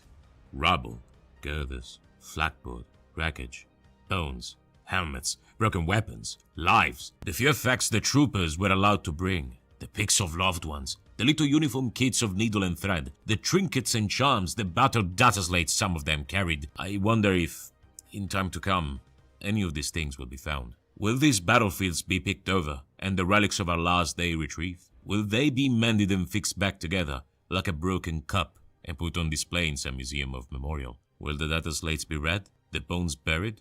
Will they wonder who we were? Will they care? Will anything we did or said here matter to them? Only fortune knows. The World Eaters come. I kill Goreth Falmo with a clean blow. I make Centurion Sisaka Wohan shiver and recoil, then take off his head. I kill Mahog Dearth of 6 Destroyer by impalement. I got Haskor Bloodsmoke, and then Nurtot of 2nd Triari. I cut the spine of Karakul White Butcher. I see Karn coming. Karn, first captain. He is a true giant. My null curse does not even slow him down, or give him pause. I raise my sword, Veracity. I speak in Khan's language. The quad was washed with blood. Khan's rage was deeper than he had ever allowed it to be before. The blood god drinks deep. A flicker. Khan noticed the long number of his tally count had suddenly risen by 1. A moment of confusion. He did not remember making another kill. He did not see anything. But his axe is spitting blood. The rage makes everything a blur. The number did not matter. It never had. The flicker of confusion passed as the nails bit, and the fury deepened. He moved on. If the number didn't matter, then why did he have the number in the first place? It mattered at the beginning, he thought, but then he stopped caring, and the more he felt the blood god. The purpose of the number was to kind of keep him grounded in reality instead of letting him get drunk in bloodlust and lose control, but it kind of didn't work in the end. Like, the idea is, like, he keeps track of the count, it keeps him focused, it keeps him instead of becoming a rage-filled berserker that doesn't really fight properly, it keeps him sharp and focused, and yeah, it doesn't work. Yeah. Never let you be gaslit. No one hates women more than GW. Yeah, like, this woman was going around killing World Eaters. She killed some of the most powerful Psyker, and then Kara just swatted her out like a fucking fly. That actually knows even more. She was prepared to fight him. Yeah, it's not even like, yeah. It's not like she wasn't even paying attention. She saw him. She raised her sword, and nope, dead. Like, bye. Yeah. I'm not saying they didn't fuck it up.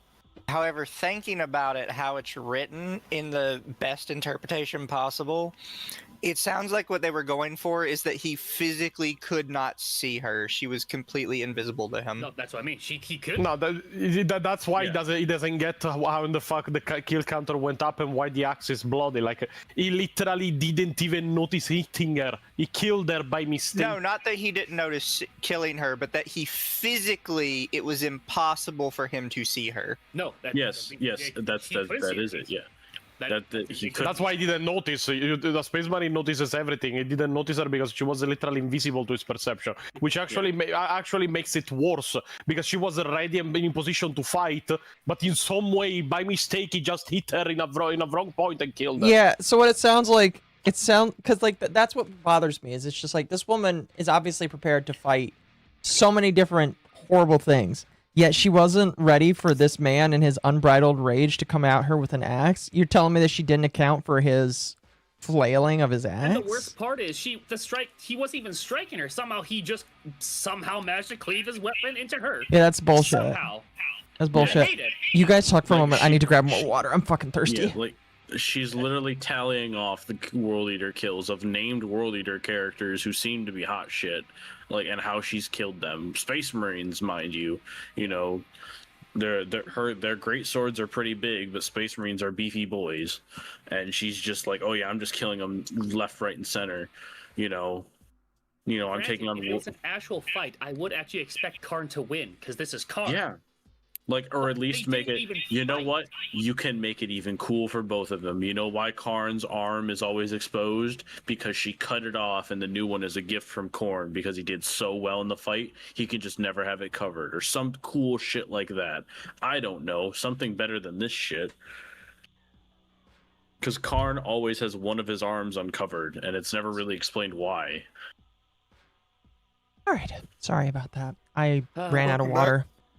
Oh, Karn, I love you, but you were used for like one of the worst moments of this fucking book series. Totally. I mean, technically, Karn is also a Nepo baby. He got killed by Sigismund, but brought back by Korn. Yeah. Oh yeah, everyone forgets that. Everyone forgets that. Wow. He's one of the ones GW can't let go of because he sells well for his models. It's annoying. And the reason he sells well is because Angron is hot garbage. It's actually because it's fun to shit on Angron. There. No, I'm talking about tabletop. That's why people keep buying Karn, is because Angron is not worth the squeeze. Although that's going to failure in the books and in the tabletop. It's probably going to change in 11th with the new fly rules though, because he can just go through walls. But remember, he's a monster. Mm-hmm. So yeah. That sounds kind of bullshit. Yes, and I see chat. Yes, he does have the butcher's nails. That's kind of what the kill counter was supposed to counter. It was supposed to keep the nails from taking over his mind and making him go blood drunk crazy, but it doesn't work in the end. In the end, he falls because he doesn't want to become Angron. He doesn't want to become the blood drunk monster, but in the end, he does. He is absolutely nutter butters by the end. Oh yeah. Like the last time of like any like sort of lucidity he probably had was during like I don't know whatever that fight was where he basically ditches the world eaters. Yeah. Was Karn killed by Sigismund after this or before? No, it was if I remember correctly, it was after when Sigismund came back with the black sword forged directly by Dorn. At that point, he literally sliced to pieces Karn. Yeah, and then Korn brought him back. Yeah. At least it is not the same thing they did with Lucius, where they literally put on him a fucking curse where, oh yeah, if somebody kills you and feels any kind of pride for it, then you're reincarnating as that person. Then somebody killed him that didn't feel any pride, and Slanesh went, you know why that was funny. You're coming back anyway. Like, yeah, you see, the guy who made the ammunition that killed you felt a bit of pride. Yeah, it's like, how far does this go? What if I have a servitor just orbital strike your general position, but I don't know you're down there? But you see, it's the person that made the servitor. That I know it's such a no, but in this case, it wasn't even a servitor. It was literally defeated in combat by another space marine. But the space marine was like, I don't feel any pride. It was like putting down a rabid dog. If anything, I'm sad. But because it is Lucius the Eternal, I just went, oh yeah, you're coming back anyway. No, it's fuck the curse. What I'm talking about is like this curse is dumb because it's like how where does the pride actually need to come from? Lucius is the meme of brother. Is Lucius like the best swordsman in the Chaos Army, brother? He's not even the best swordsman of the fucking Emperor's Children. He's not even the best swordsman. Literally, all the people, like all the faces on his armor are of the people that killed him in one way or another. So literally, all the people you're seeing on his all the people on his armor are literally better than him. Which is annoying because he was better before he had the curse. Yeah. You know, killing Mega Arachnids with their limbs and shit, you know. Really quickly. That was cool. I'm a little behind here. Internet Zen says, this is the one thing, Guy Haley's first books in 40k were orc novellas during the Black Reach. Everything I've seen, he's a genuine 40k fan. He's a good custodian for 40k setting, even if he gave us Call. See, he gave us Call, though.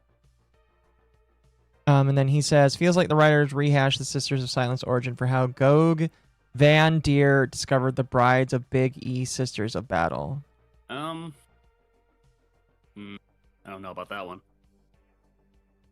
Pyro says, pour one out for the goat, Olanius. I think I'm saying that.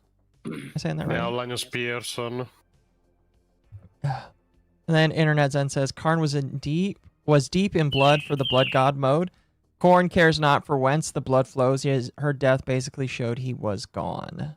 He was already gone before he killed her, though. I'm sorry. Yeah, he was already gone before that. Yeah. Yeah. He didn't give a shit. Yeah. Also, like a little bit after that in chat, the curse allowed Lucius to get lazy. Lucius was bad before the curse. He was never the best swordsman in the Emperor's Children.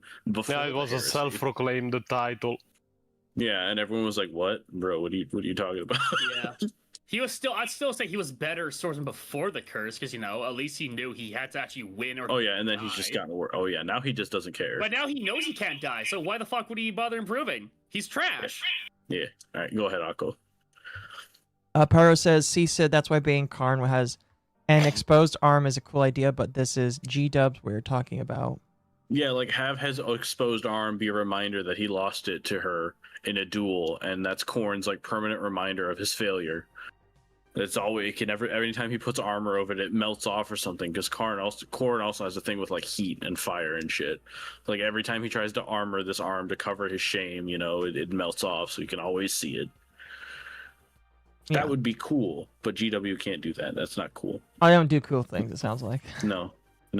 We just make the women characters bad for some reason. I mean, I didn't want her to win, but at least put up a fucking fight, like of some kind. Yeah, so like you could still Karn could still I'd still see Karn winning. He's like Karn's probably gonna win, yeah, but it's like make it cool, another like fucking berserker tries to get in between them and she immediately cuts him down because she's that good and Karn's that. It's like it'd be funny. They both do it at the same time. Yeah, they just both cut through the world. You're like, fuck it, get out of the way. Yeah. You're actually intruding. Yeah, you're interrupting our cool anime moment. Fuck off. Right. Fair enough. Yes, as Zen said, the curse allowed him to get lazy. He got very lazy. Oh god, it's bad. And the writers got even more. So you are telling me that this monster of unknown and this master... Sorry, go ahead. You're good. This is that the writers got even more lazy after. Oh, fair. Here, I'll reverse it. Done. Yeah. So you are telling me that this monster of unknown and this master of a warrior was taken out without even unnoticed by Karn instead of having a glorious last battle against him? At least stalling him a bit just to show how powerful she was? Exactly, Pio. Okay. Games Workshop. Now I'm asking openly. What the fuck is your problem? In fact, let's be face to face. You have to answer me now. This is not the way you treat your fucking good female characters. You try to give us the myth of Amara Starte, and Sedeni in the Book of the Great Work spends his time insulting how stupid she is. You try to give us Erda, the mother of the Primarchs, only to make her one of the most hated characters in the entire universe and making the heresy her entire fucking fault. You have failed in every single way possible to give in the last half decade a good female character to the 40k universe. And if we count Tarovalia Kesh and Mayezara Gonades, if anything, by trying you made irreparable damage to several factions. And then you decide to kill off Genetia Kroll at the hands of Karn the Betrayer on the same vein of a fly being swatted off by a giant? This is the great female representation you want to give us? What the fuck is your problem? Answer me! I want to know! Give me the Varius bomb! I need to use it on these fucking writers! Oh boy. He's very fair though. Yeah, as I just said, GW currently hates women. It's, and I want to say based, but they don't hate them for my more nuanced reasons, so. Yeah. Oh, that's beautiful. I mean, he's completely right, though. 110%, he's completely right. No, but you have to understand that the only way to make... Nope. The Italian, the mafia found him. Uh-oh. They snapped his pasta. They stabbed his pasta. They cut it with a spoon. That's terrifying. Yes, no. What have you done? Tio's raging again and had to cut off his internet. Not the Ethernet cable. Son of a bitch. Oh no, that's actually. I hope not. This no signal is actually from Pontius's house right now. Yep. The video transcends. He's dead. Yes. We'll continue because my tooth decided to just be upset at me. Oh shit. Oh, I'm sorry. Oh, you're good. You're good. Just happens,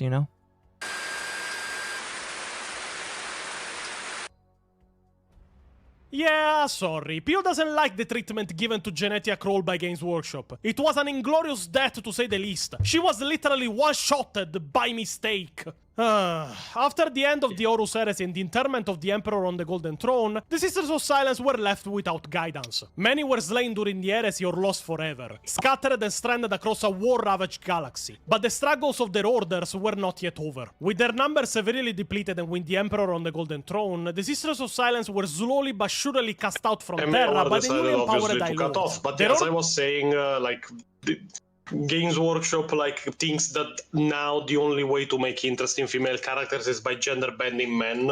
I said in another video. Pretty much. It's very ironic. Listen, it takes a man to be the best woman, according to GW. Okay. That's what Mizu proves that every day. Yes. Oh, yes. Oh fuck. All right, chat. I'm a little slow, but we're gonna power through this, chat. It'll go away eventually. Order believed the Extinguished Sword disbanded already by M32. It's one of the teeth that I'm gonna get worked on next year, chat.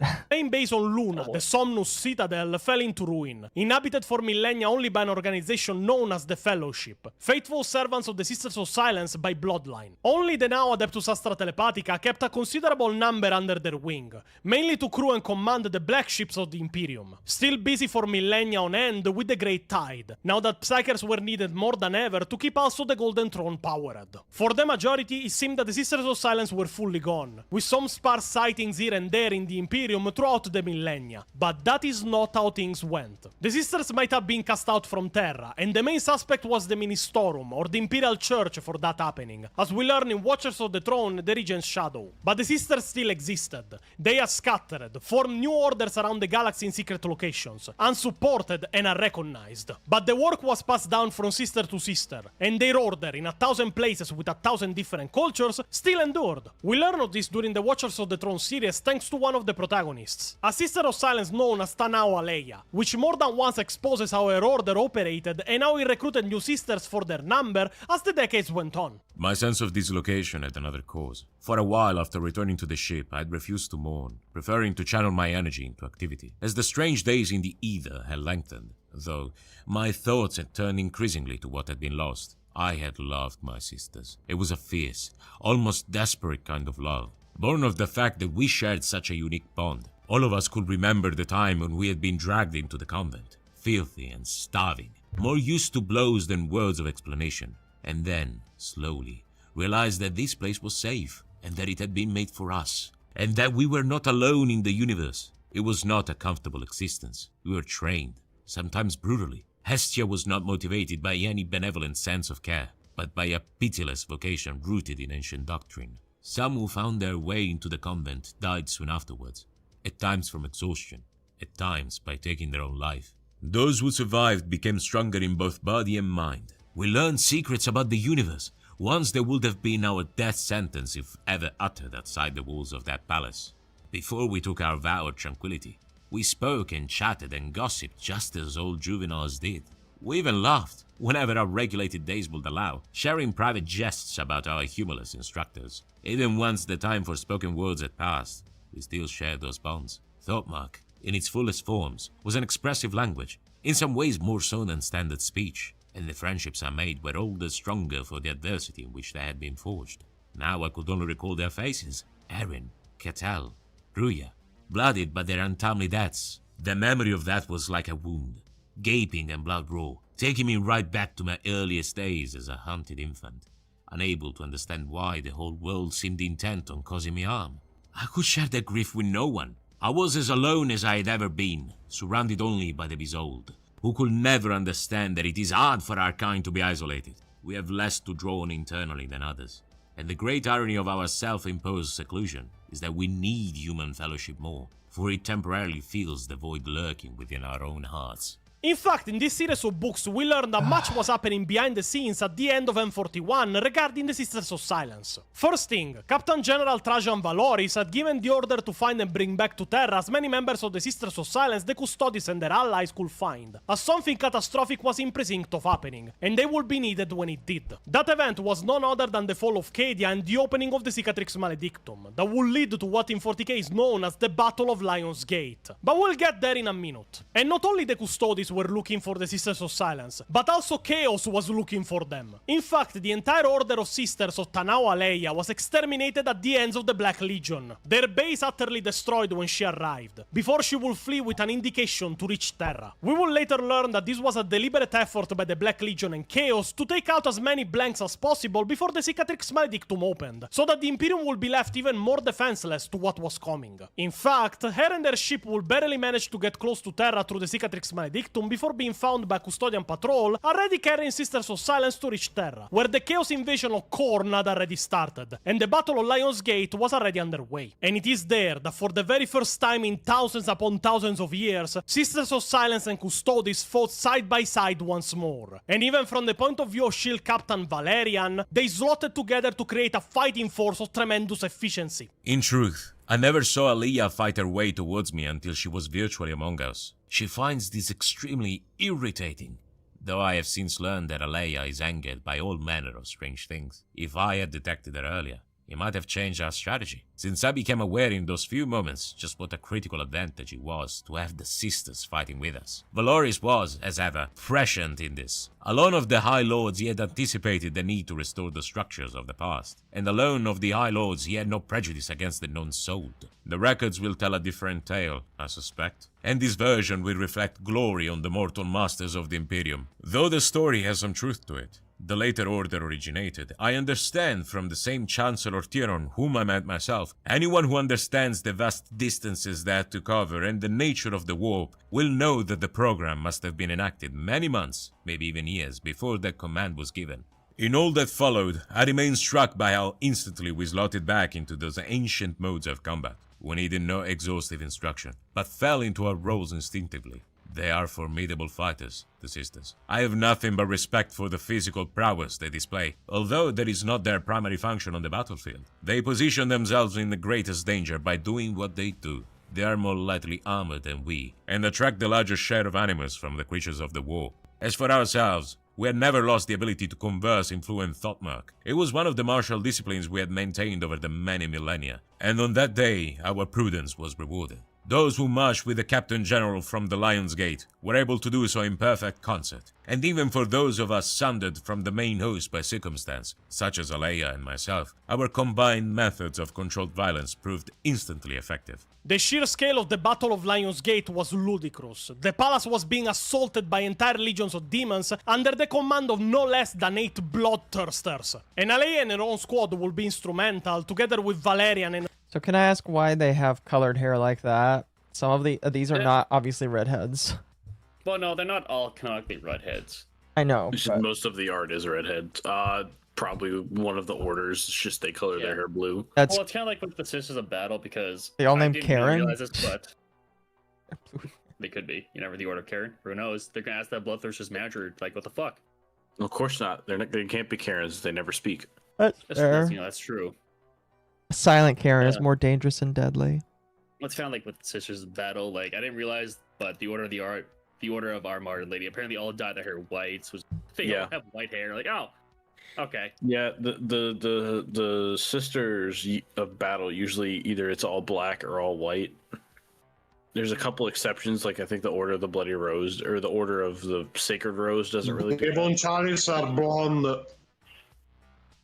What? The Order of the Bonchalis, they're blondes. Oh, fair enough. Yeah, you're right. Yeah. I'm not gonna say this is the artist rendition. I think it's not a bad look, to be honest. Like they're more reduced colors. Like they're more like grayed colors. I don't mind that. No, it's fine. Yeah. I don't necessarily mind it. It's just an interesting detail. The Grey Knight squad in bringing down one of the bloodthirsters. In fact, if it wasn't for Aleia, Valerian would have been dead. Aleia and Valerian would also be instrumental in protecting the warplanes leading to Terra in the aftermath of the Battle of Lion's Gate. And by doing that, they made the Indomitus Crusade possible in the first place. But I won't spoil much about that, as you can just go and read the book. Sisters of Silence would also aid Gilliman during the Terran Crusade, and fight at his side on Luna against Magnus the Red and the Thousand Sons. In fact, it will be he that ordered the restoration of the ancient order of the Sisters of Silence, and especially their ancient citadel on Luna, the Somnus Citadel, before departing for the Indomitus Crusade. This will not really go as planned, as the High Lords tried once again to push away the Sisters from the solar system, with even a bomb being delivered in their citadel that would have wiped them out if it wasn't for Aleia herself. The Sisters of Silence would also be instrumental in the elimination of the Exarchy when they tried to stage a coup against Gilliman, with Aleia even killing in single combat a Space Marine of the Minotaurs. Not without difficulty, she was left half dead from the experience, but still, she did. Only now, in the 42nd millennium, the Sisters of Silence are emerging from the isolated state in which they were left after the Horus Heresy, with more and more of them found and brought back to Terra, reunited with their ancient order, and deployed in the Crusade to fight against Chaos by order of Rubute Gilliman, rebuilding their numbers with fresh recruits and ready to put fear in the heart of Chaos once more. And now, before moving forward, let's see what Lexicanum got wrong about this entire story. First thing first, the page about the Sisters of Silence mentions the Great Tide, which is the name used in books and codices to describe the harvest of psykers and gnolls around the Imperium. But when you actually go to the page of the Great Tide, it leads you to the page of the Imperial Tide, almost as if they are synonyms. They are not. The Great Tide is Psykers and Gnolls to the Black Ships. The Imperial Tide is pretty much... Huh? Oh, no, it's just annoying how they keep fucking this shit up. The wikis are constantly wrong. The Great Tide and the Imperial Tide are two very different things. The Great Tide is solely for Psykers, while the Imperial Tide is something that every world has to give, regardless if they have Psykers or not. I see. Taxes. The tithe is taxes. It's taxes. Pay your taxes, fool! Pay your taxes or we raise your planet. Pio could not survive in the 40k. There's too many taxes. Everywhere he goes, taxes. Fuck. taxes to pay to the Imperium. Not the same thing. Secondly, I love that there's a counter, by the way. Actually, we should ask. Pontius, have you been banned from Lexicanum yet? No, because I don't have an account, so they cannot track my IP. Ah, perfect. So you can keep bashing them all you wish. We can't get rid of him. He won't stop. He's at our door. We don't know who he is. We can't get rid of him if we don't know him. He won't leave us alone. He won't leave me. He's on the other side of the door. You just hear Lauren, angry Italian speak. Keep hearing more and more knocking. Angry hand gestures through the windows. What the fuck? Yeah. The world of 913 and the Daughters of the Crow are not mentioned at all in the page of the Sisters of Silence, but are mentioned in the page of the Cataclysm of Pentacanes. They should in fact be in both, as 913 was the world where the Daughters of the Crow came from, and where allegedly a great harvest of gnolls happened. And the Daughters of the Crow themselves were either an incredible coincidence, or the first field test of the Sisters of Silence. I think they warrant to be mentioned. The page of the world of Pentacanes is completely empty. Even if in the black books of the Horus Heresy where the Cataclysm is described, we get detailed description about the world before and after the events with the Daughters of the Crow. Oh no. The page of Gigant Dantes is completely empty, and the name is actually written incorrectly. I suspect the same guy that worked on the page of Luft Euron during my series on the Badab War worked on this one. It is called lying by omission. That is true. Very true. Those are still lies. They're just not as bad to some people. It is terrible in this case. And lastly, the only mention of Luca Kulga in the entirety of Lexicanum is only in the Deutsch version of Lexicanum, as usual. But even there, his page is completely empty. Good luck. And this is the full story of the Sisters of Silence, from their abilities, to their origins, to their Horus Heresy status and subsequent fall from grace, all the way to the 42nd millennium where they are finally rebuilding to their old glory. So every time you hear talks about female custodes, remember what Games Workshop took from you. By They took literally badasses and they tried to put like a whenever I think of female custodies, I'm just like, they decided to take tiny, agile women. Well, excuse me. Tiny for Space Marine standards. They decided to take tiny women that were badasses and replace them with just giant, fucking, ugly individuals that are not badass. It's really fucking depressing. Oh, it's terrible. The best description I've ever seen of it is with the Sisters of Silence was it's a lady, with the female custody says, it's ma'am! It's excuse me, it's ma'am. Knocks over the golden throne. What the fuck? Rude. Why would you do that? Now we gotta build it right back up. Now he actually is dead. Exactly. Exactly. Having the Silent Sisterhood aside in the name of politics. If anything, this video made me angry like never before. I'll be in my basement, eating pizza and playing Super Mario. I don't think you can be more stereotypically Italian than that, Pio. Ingula Sorreta e Games Workshop. Oh, okay, he managed to be even more stereotypical. Mamma mia. Lamau. Good video.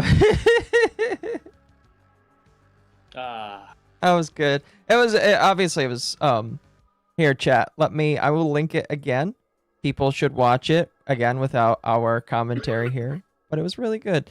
It gave me a good understanding about a faction that it sounds like is probably going to slowly disappear over time, sadly, because they don't care. Get rid of them. Well, and what I mean slowly is they're just not gonna do anything with them, and then when people forget that they exist, that's when they're gone, basically. Well, here's the thing: they already don't do anything with them. These animations that we the last time they appeared, even like in a model showcase, they were in a corner and very tiny. Yeah. Yeah, like they still only have 3 models, technically 5. There's 3 infantry and then there's 2 characters, and that's it. And they have a mid rhino for a transport. Yeah. That's it. So Mizu, what did you think of woman's final form? Yeah, I mean, they were women. I mean, they were women. Damn. Mizu is correct. Women can only be so cool. there's just a finite limit. Okay, damn. There's a finite Low limit skill ceiling of coolness. You know. Yeah, I agree. Well, we've been going for almost 3 hours, but I did want to offer the chance. Was there anything else that like you feel like is important for all of you, obviously, that you think we should include as like some ending bits for the Sisters of Silence? Yes. Now we go over the entirety of the Arch video. Yeah. So no male is no. I mean, one interesting bit that I excluded from the video because it wasn't like relative to what happened materially with the Sisters of Silence is that when their order was technically dissolved and left Terra and the solar system, many of them actually went to the Colexus Temple and joined and were trained into becoming Colexus assassins. That makes sense. Mm-hmm. So yeah. They have some shiny toys over there. Yeah. Fair enough. We'll see what they bring with 11th edition. I don't think I'm not anticipating much of anything. Yeah. If they actually introduce new Sisters models, they'll truly be the end of times. It's not there's nothing else for them to. They have the Flamethrower Sisters, they have the Great Sword Sisters, they have the Bolter Sisters. You got the Oblivion Knight, and then you have Alea, and that's it. That's all they're gonna get. Yep. And then you have the Bad Rhino. The what? They have a Rhino. They have a special Rhino, but that's it. Oh. The Rhino is. I mean, they should give them the vehicles they use to hunt Psykers. They're very cool looking. They are very cool looking, but that's not going to happen, Pontius. That would mean they have to give them cool things. We have to make new models, and we don't do create. That would mean giving attention to women. We need to give attention to men that look like women. Specifically, Ultramarines. I was more thinking of the female custodian, literally fucking Brock Lesnar with a wig, but yeah. That too. Listen, Calgar needs a 3rd update to his model for this week, okay? Listen, just... it is very funny that they understood how much the Gravis Heavy Armor failed, especially on Calgar, because it simply doesn't look as iconic as Terminator Armor. So they removed him from Terminator Armor, put him in Gravis Heavy Armor, then made another model where they put him back in Terminator Armor. Yeah. Listen, we have woman, and then we have man. Yeah. The Ultramarines need a 67th new lieutenant model. Quick, we need another model of Kata Sicarius, motherfucker. I forgot what. To be honest, better looking than the model of Titus. Oh, yes. I remember now. Listen, they don't need to like do any work. Just ask AI to look at all of their models that they've made and tell them, make us one for the Sisters of Silence, please. And then they could just not tell you that it was made with AI and throw it out there. I'm still convinced that AI was partially used for the new Custodes models. I'm still convinced of this rat in my head. Yeah. I mean, they're missing a bit too much stuff for that, namely the triggers. Yeah, like the triggers is kind of the biggest obvious one. Like the spot for the triggers is there, but the triggers are just gone. The weird decision to give them like tall ass plumes is like also really weird. You showed me that. You showed me those models. Like, what the fuck's wrong with this thing? Like it's got like they already have the pointy heads, but now there's like a plume on top, like a rod on top of it, and then the plume comes out. It's really. I mean, the plume was always there. The problem was the one with the literally fused to the head fucking metal crest. I don't get why that was a decision. Well, no, what I'm talking about, you know how Abaddon's model has like the solid like almost like orc like hair thing on him. No, but that was always part of their helmet, but they made it gigantic for some reason. Well, the regular helmets are it's the helmet and then the plume comes out the point, but now they have like a rod on top of it that also comes out and then the plume comes out. It's like, it's weirdly tall and extra, like and I don't get it. Extra for some reason. It's like, it's super tall, and I don't get it. Yeah, the Sentinel blades and the Guardian spears don't have triggers. I didn't even see any Castellan axes in any of the models. Now that I think about it, I only saw Guardian spears, which was weird. Disgusting. Like, there's not, and the axes are bad, but like, I didn't even see any of them. Now that I think about it, I mean, I wonder how the fuck they would have made the Sentinel blades. The Sentinel blades are literally two bolters on both sides of the blade, with the blade in the middle. Like, they probably would have forgotten the bolters at that point. That would have been funny, but no, they didn't. Also, this was interesting. As far as I've seen in the sprues for the shield captains, they don't come with Sentinel blades. They have like power swords, which are they're Paragon blades in Horus Heresy, but they don't come with Sentinel blades. But they're supposed to be interchangeable with like fucking 40k. You can use the models as like a replacement. GW said, but you don't have the proper gear. Ugh. The funniest thing is that they made the female custodians look like male custodians in animation, artwork, and everything, and then to the models they gave boob armor, partial boob armor. Yeah, it's weird. Well. Yeah. Yeah, I'm still coping. We're all coping. We're all coping. Anyway, my power is off, so I will have to go. Thank you guys for having me, and glad you enjoyed the video. No, you're good. You're good. You're good. Up on the Badab war because Vrax is going on, and you will have to catch up on that too at some point. So you're really trying to compete with Arch, so you can make the longer series, aren't you? Well, not really. I don't care for the longest, but I care for the more concise. Arch literally focuses on everything. We focus only on the main story. Yeah, Arch is where you go for like elite autistic, like every fine detail. He would break down the battle and what happens, and like, I see it happened because of this. Like, you son of a bitch. I love it. But yeah, like just giving away because I showed like the thumbnail yesterday with the title for the second episode. Well, the first episode was the beginning of a nightmare. The second episode is the Storm of Iron. Yeah. Yeah. For Vrax, I assume. Yeah. Yeah, it's the Vrax one. Ah, good times. Oh boy. Either way, thank you so much for coming. I appreciate it. I hope your power comes back.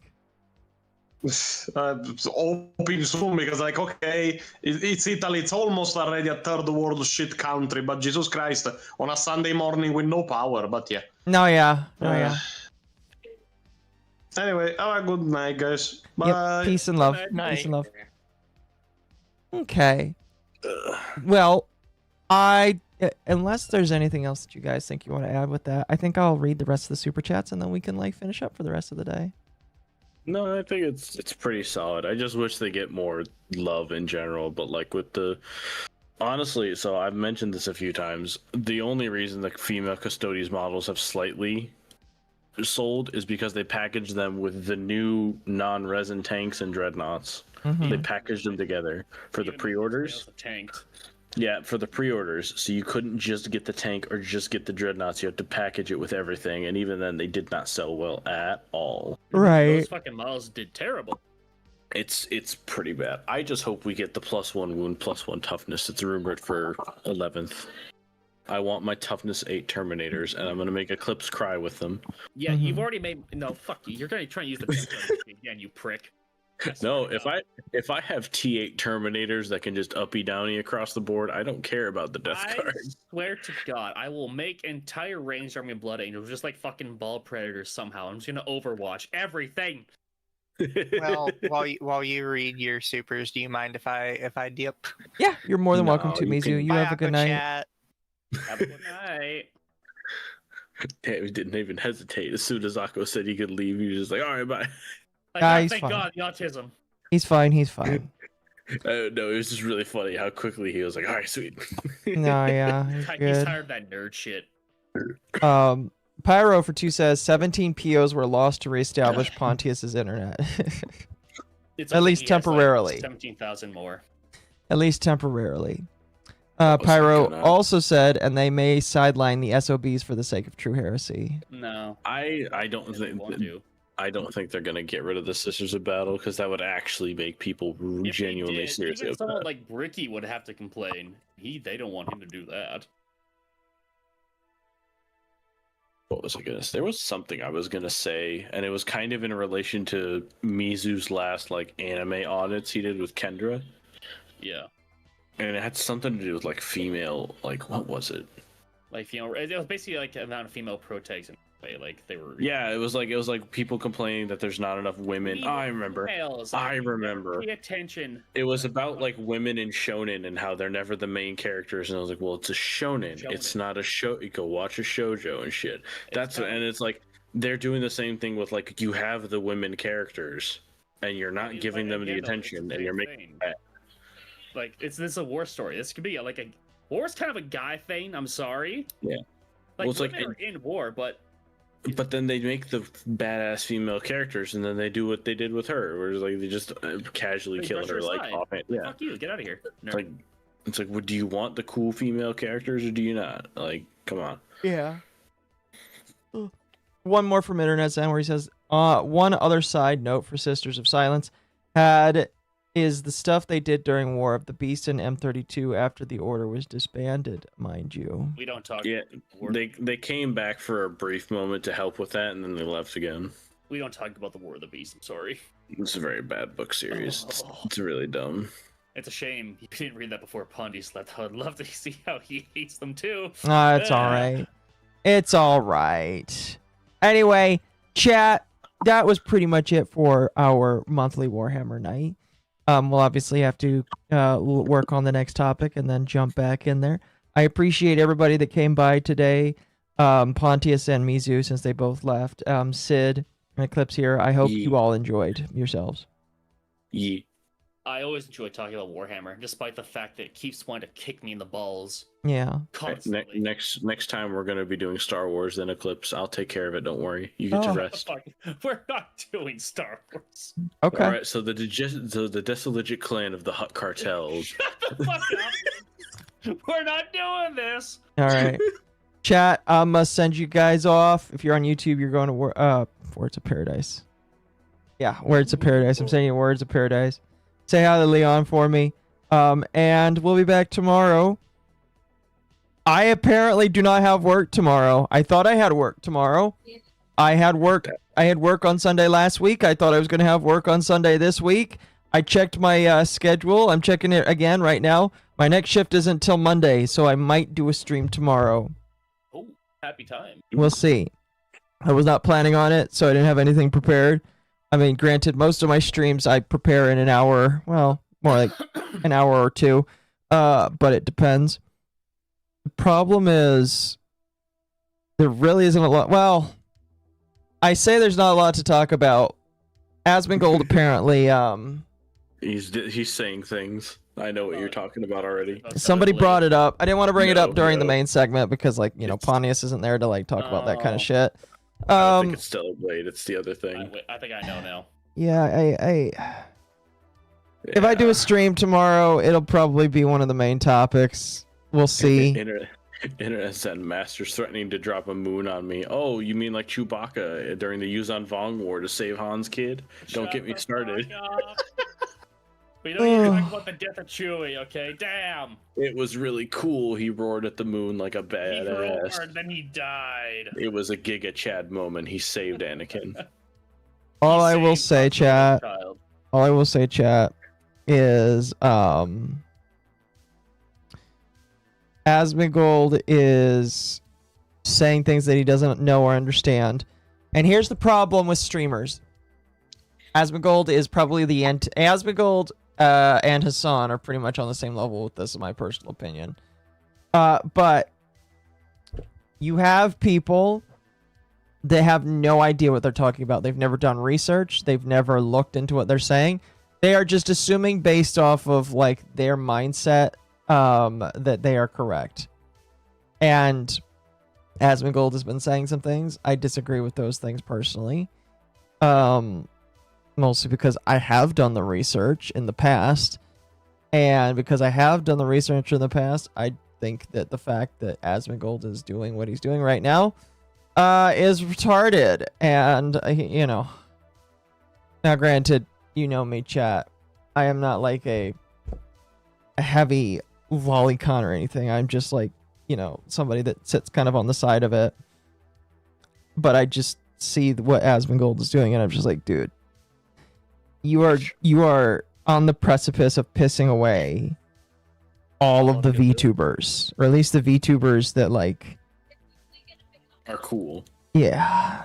So all the based and red pill ones. So all I'm gonna say is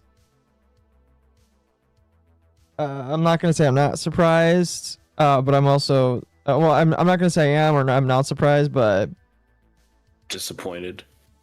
No, I think I know what you're talking about now because I looked at yeah. I think I'm just like it's not necessary. Based off of who Asmongold is, I don't necessarily feel like it's 100% unexpected. And I'll leave you guys with that. Maybe we'll talk about it tomorrow.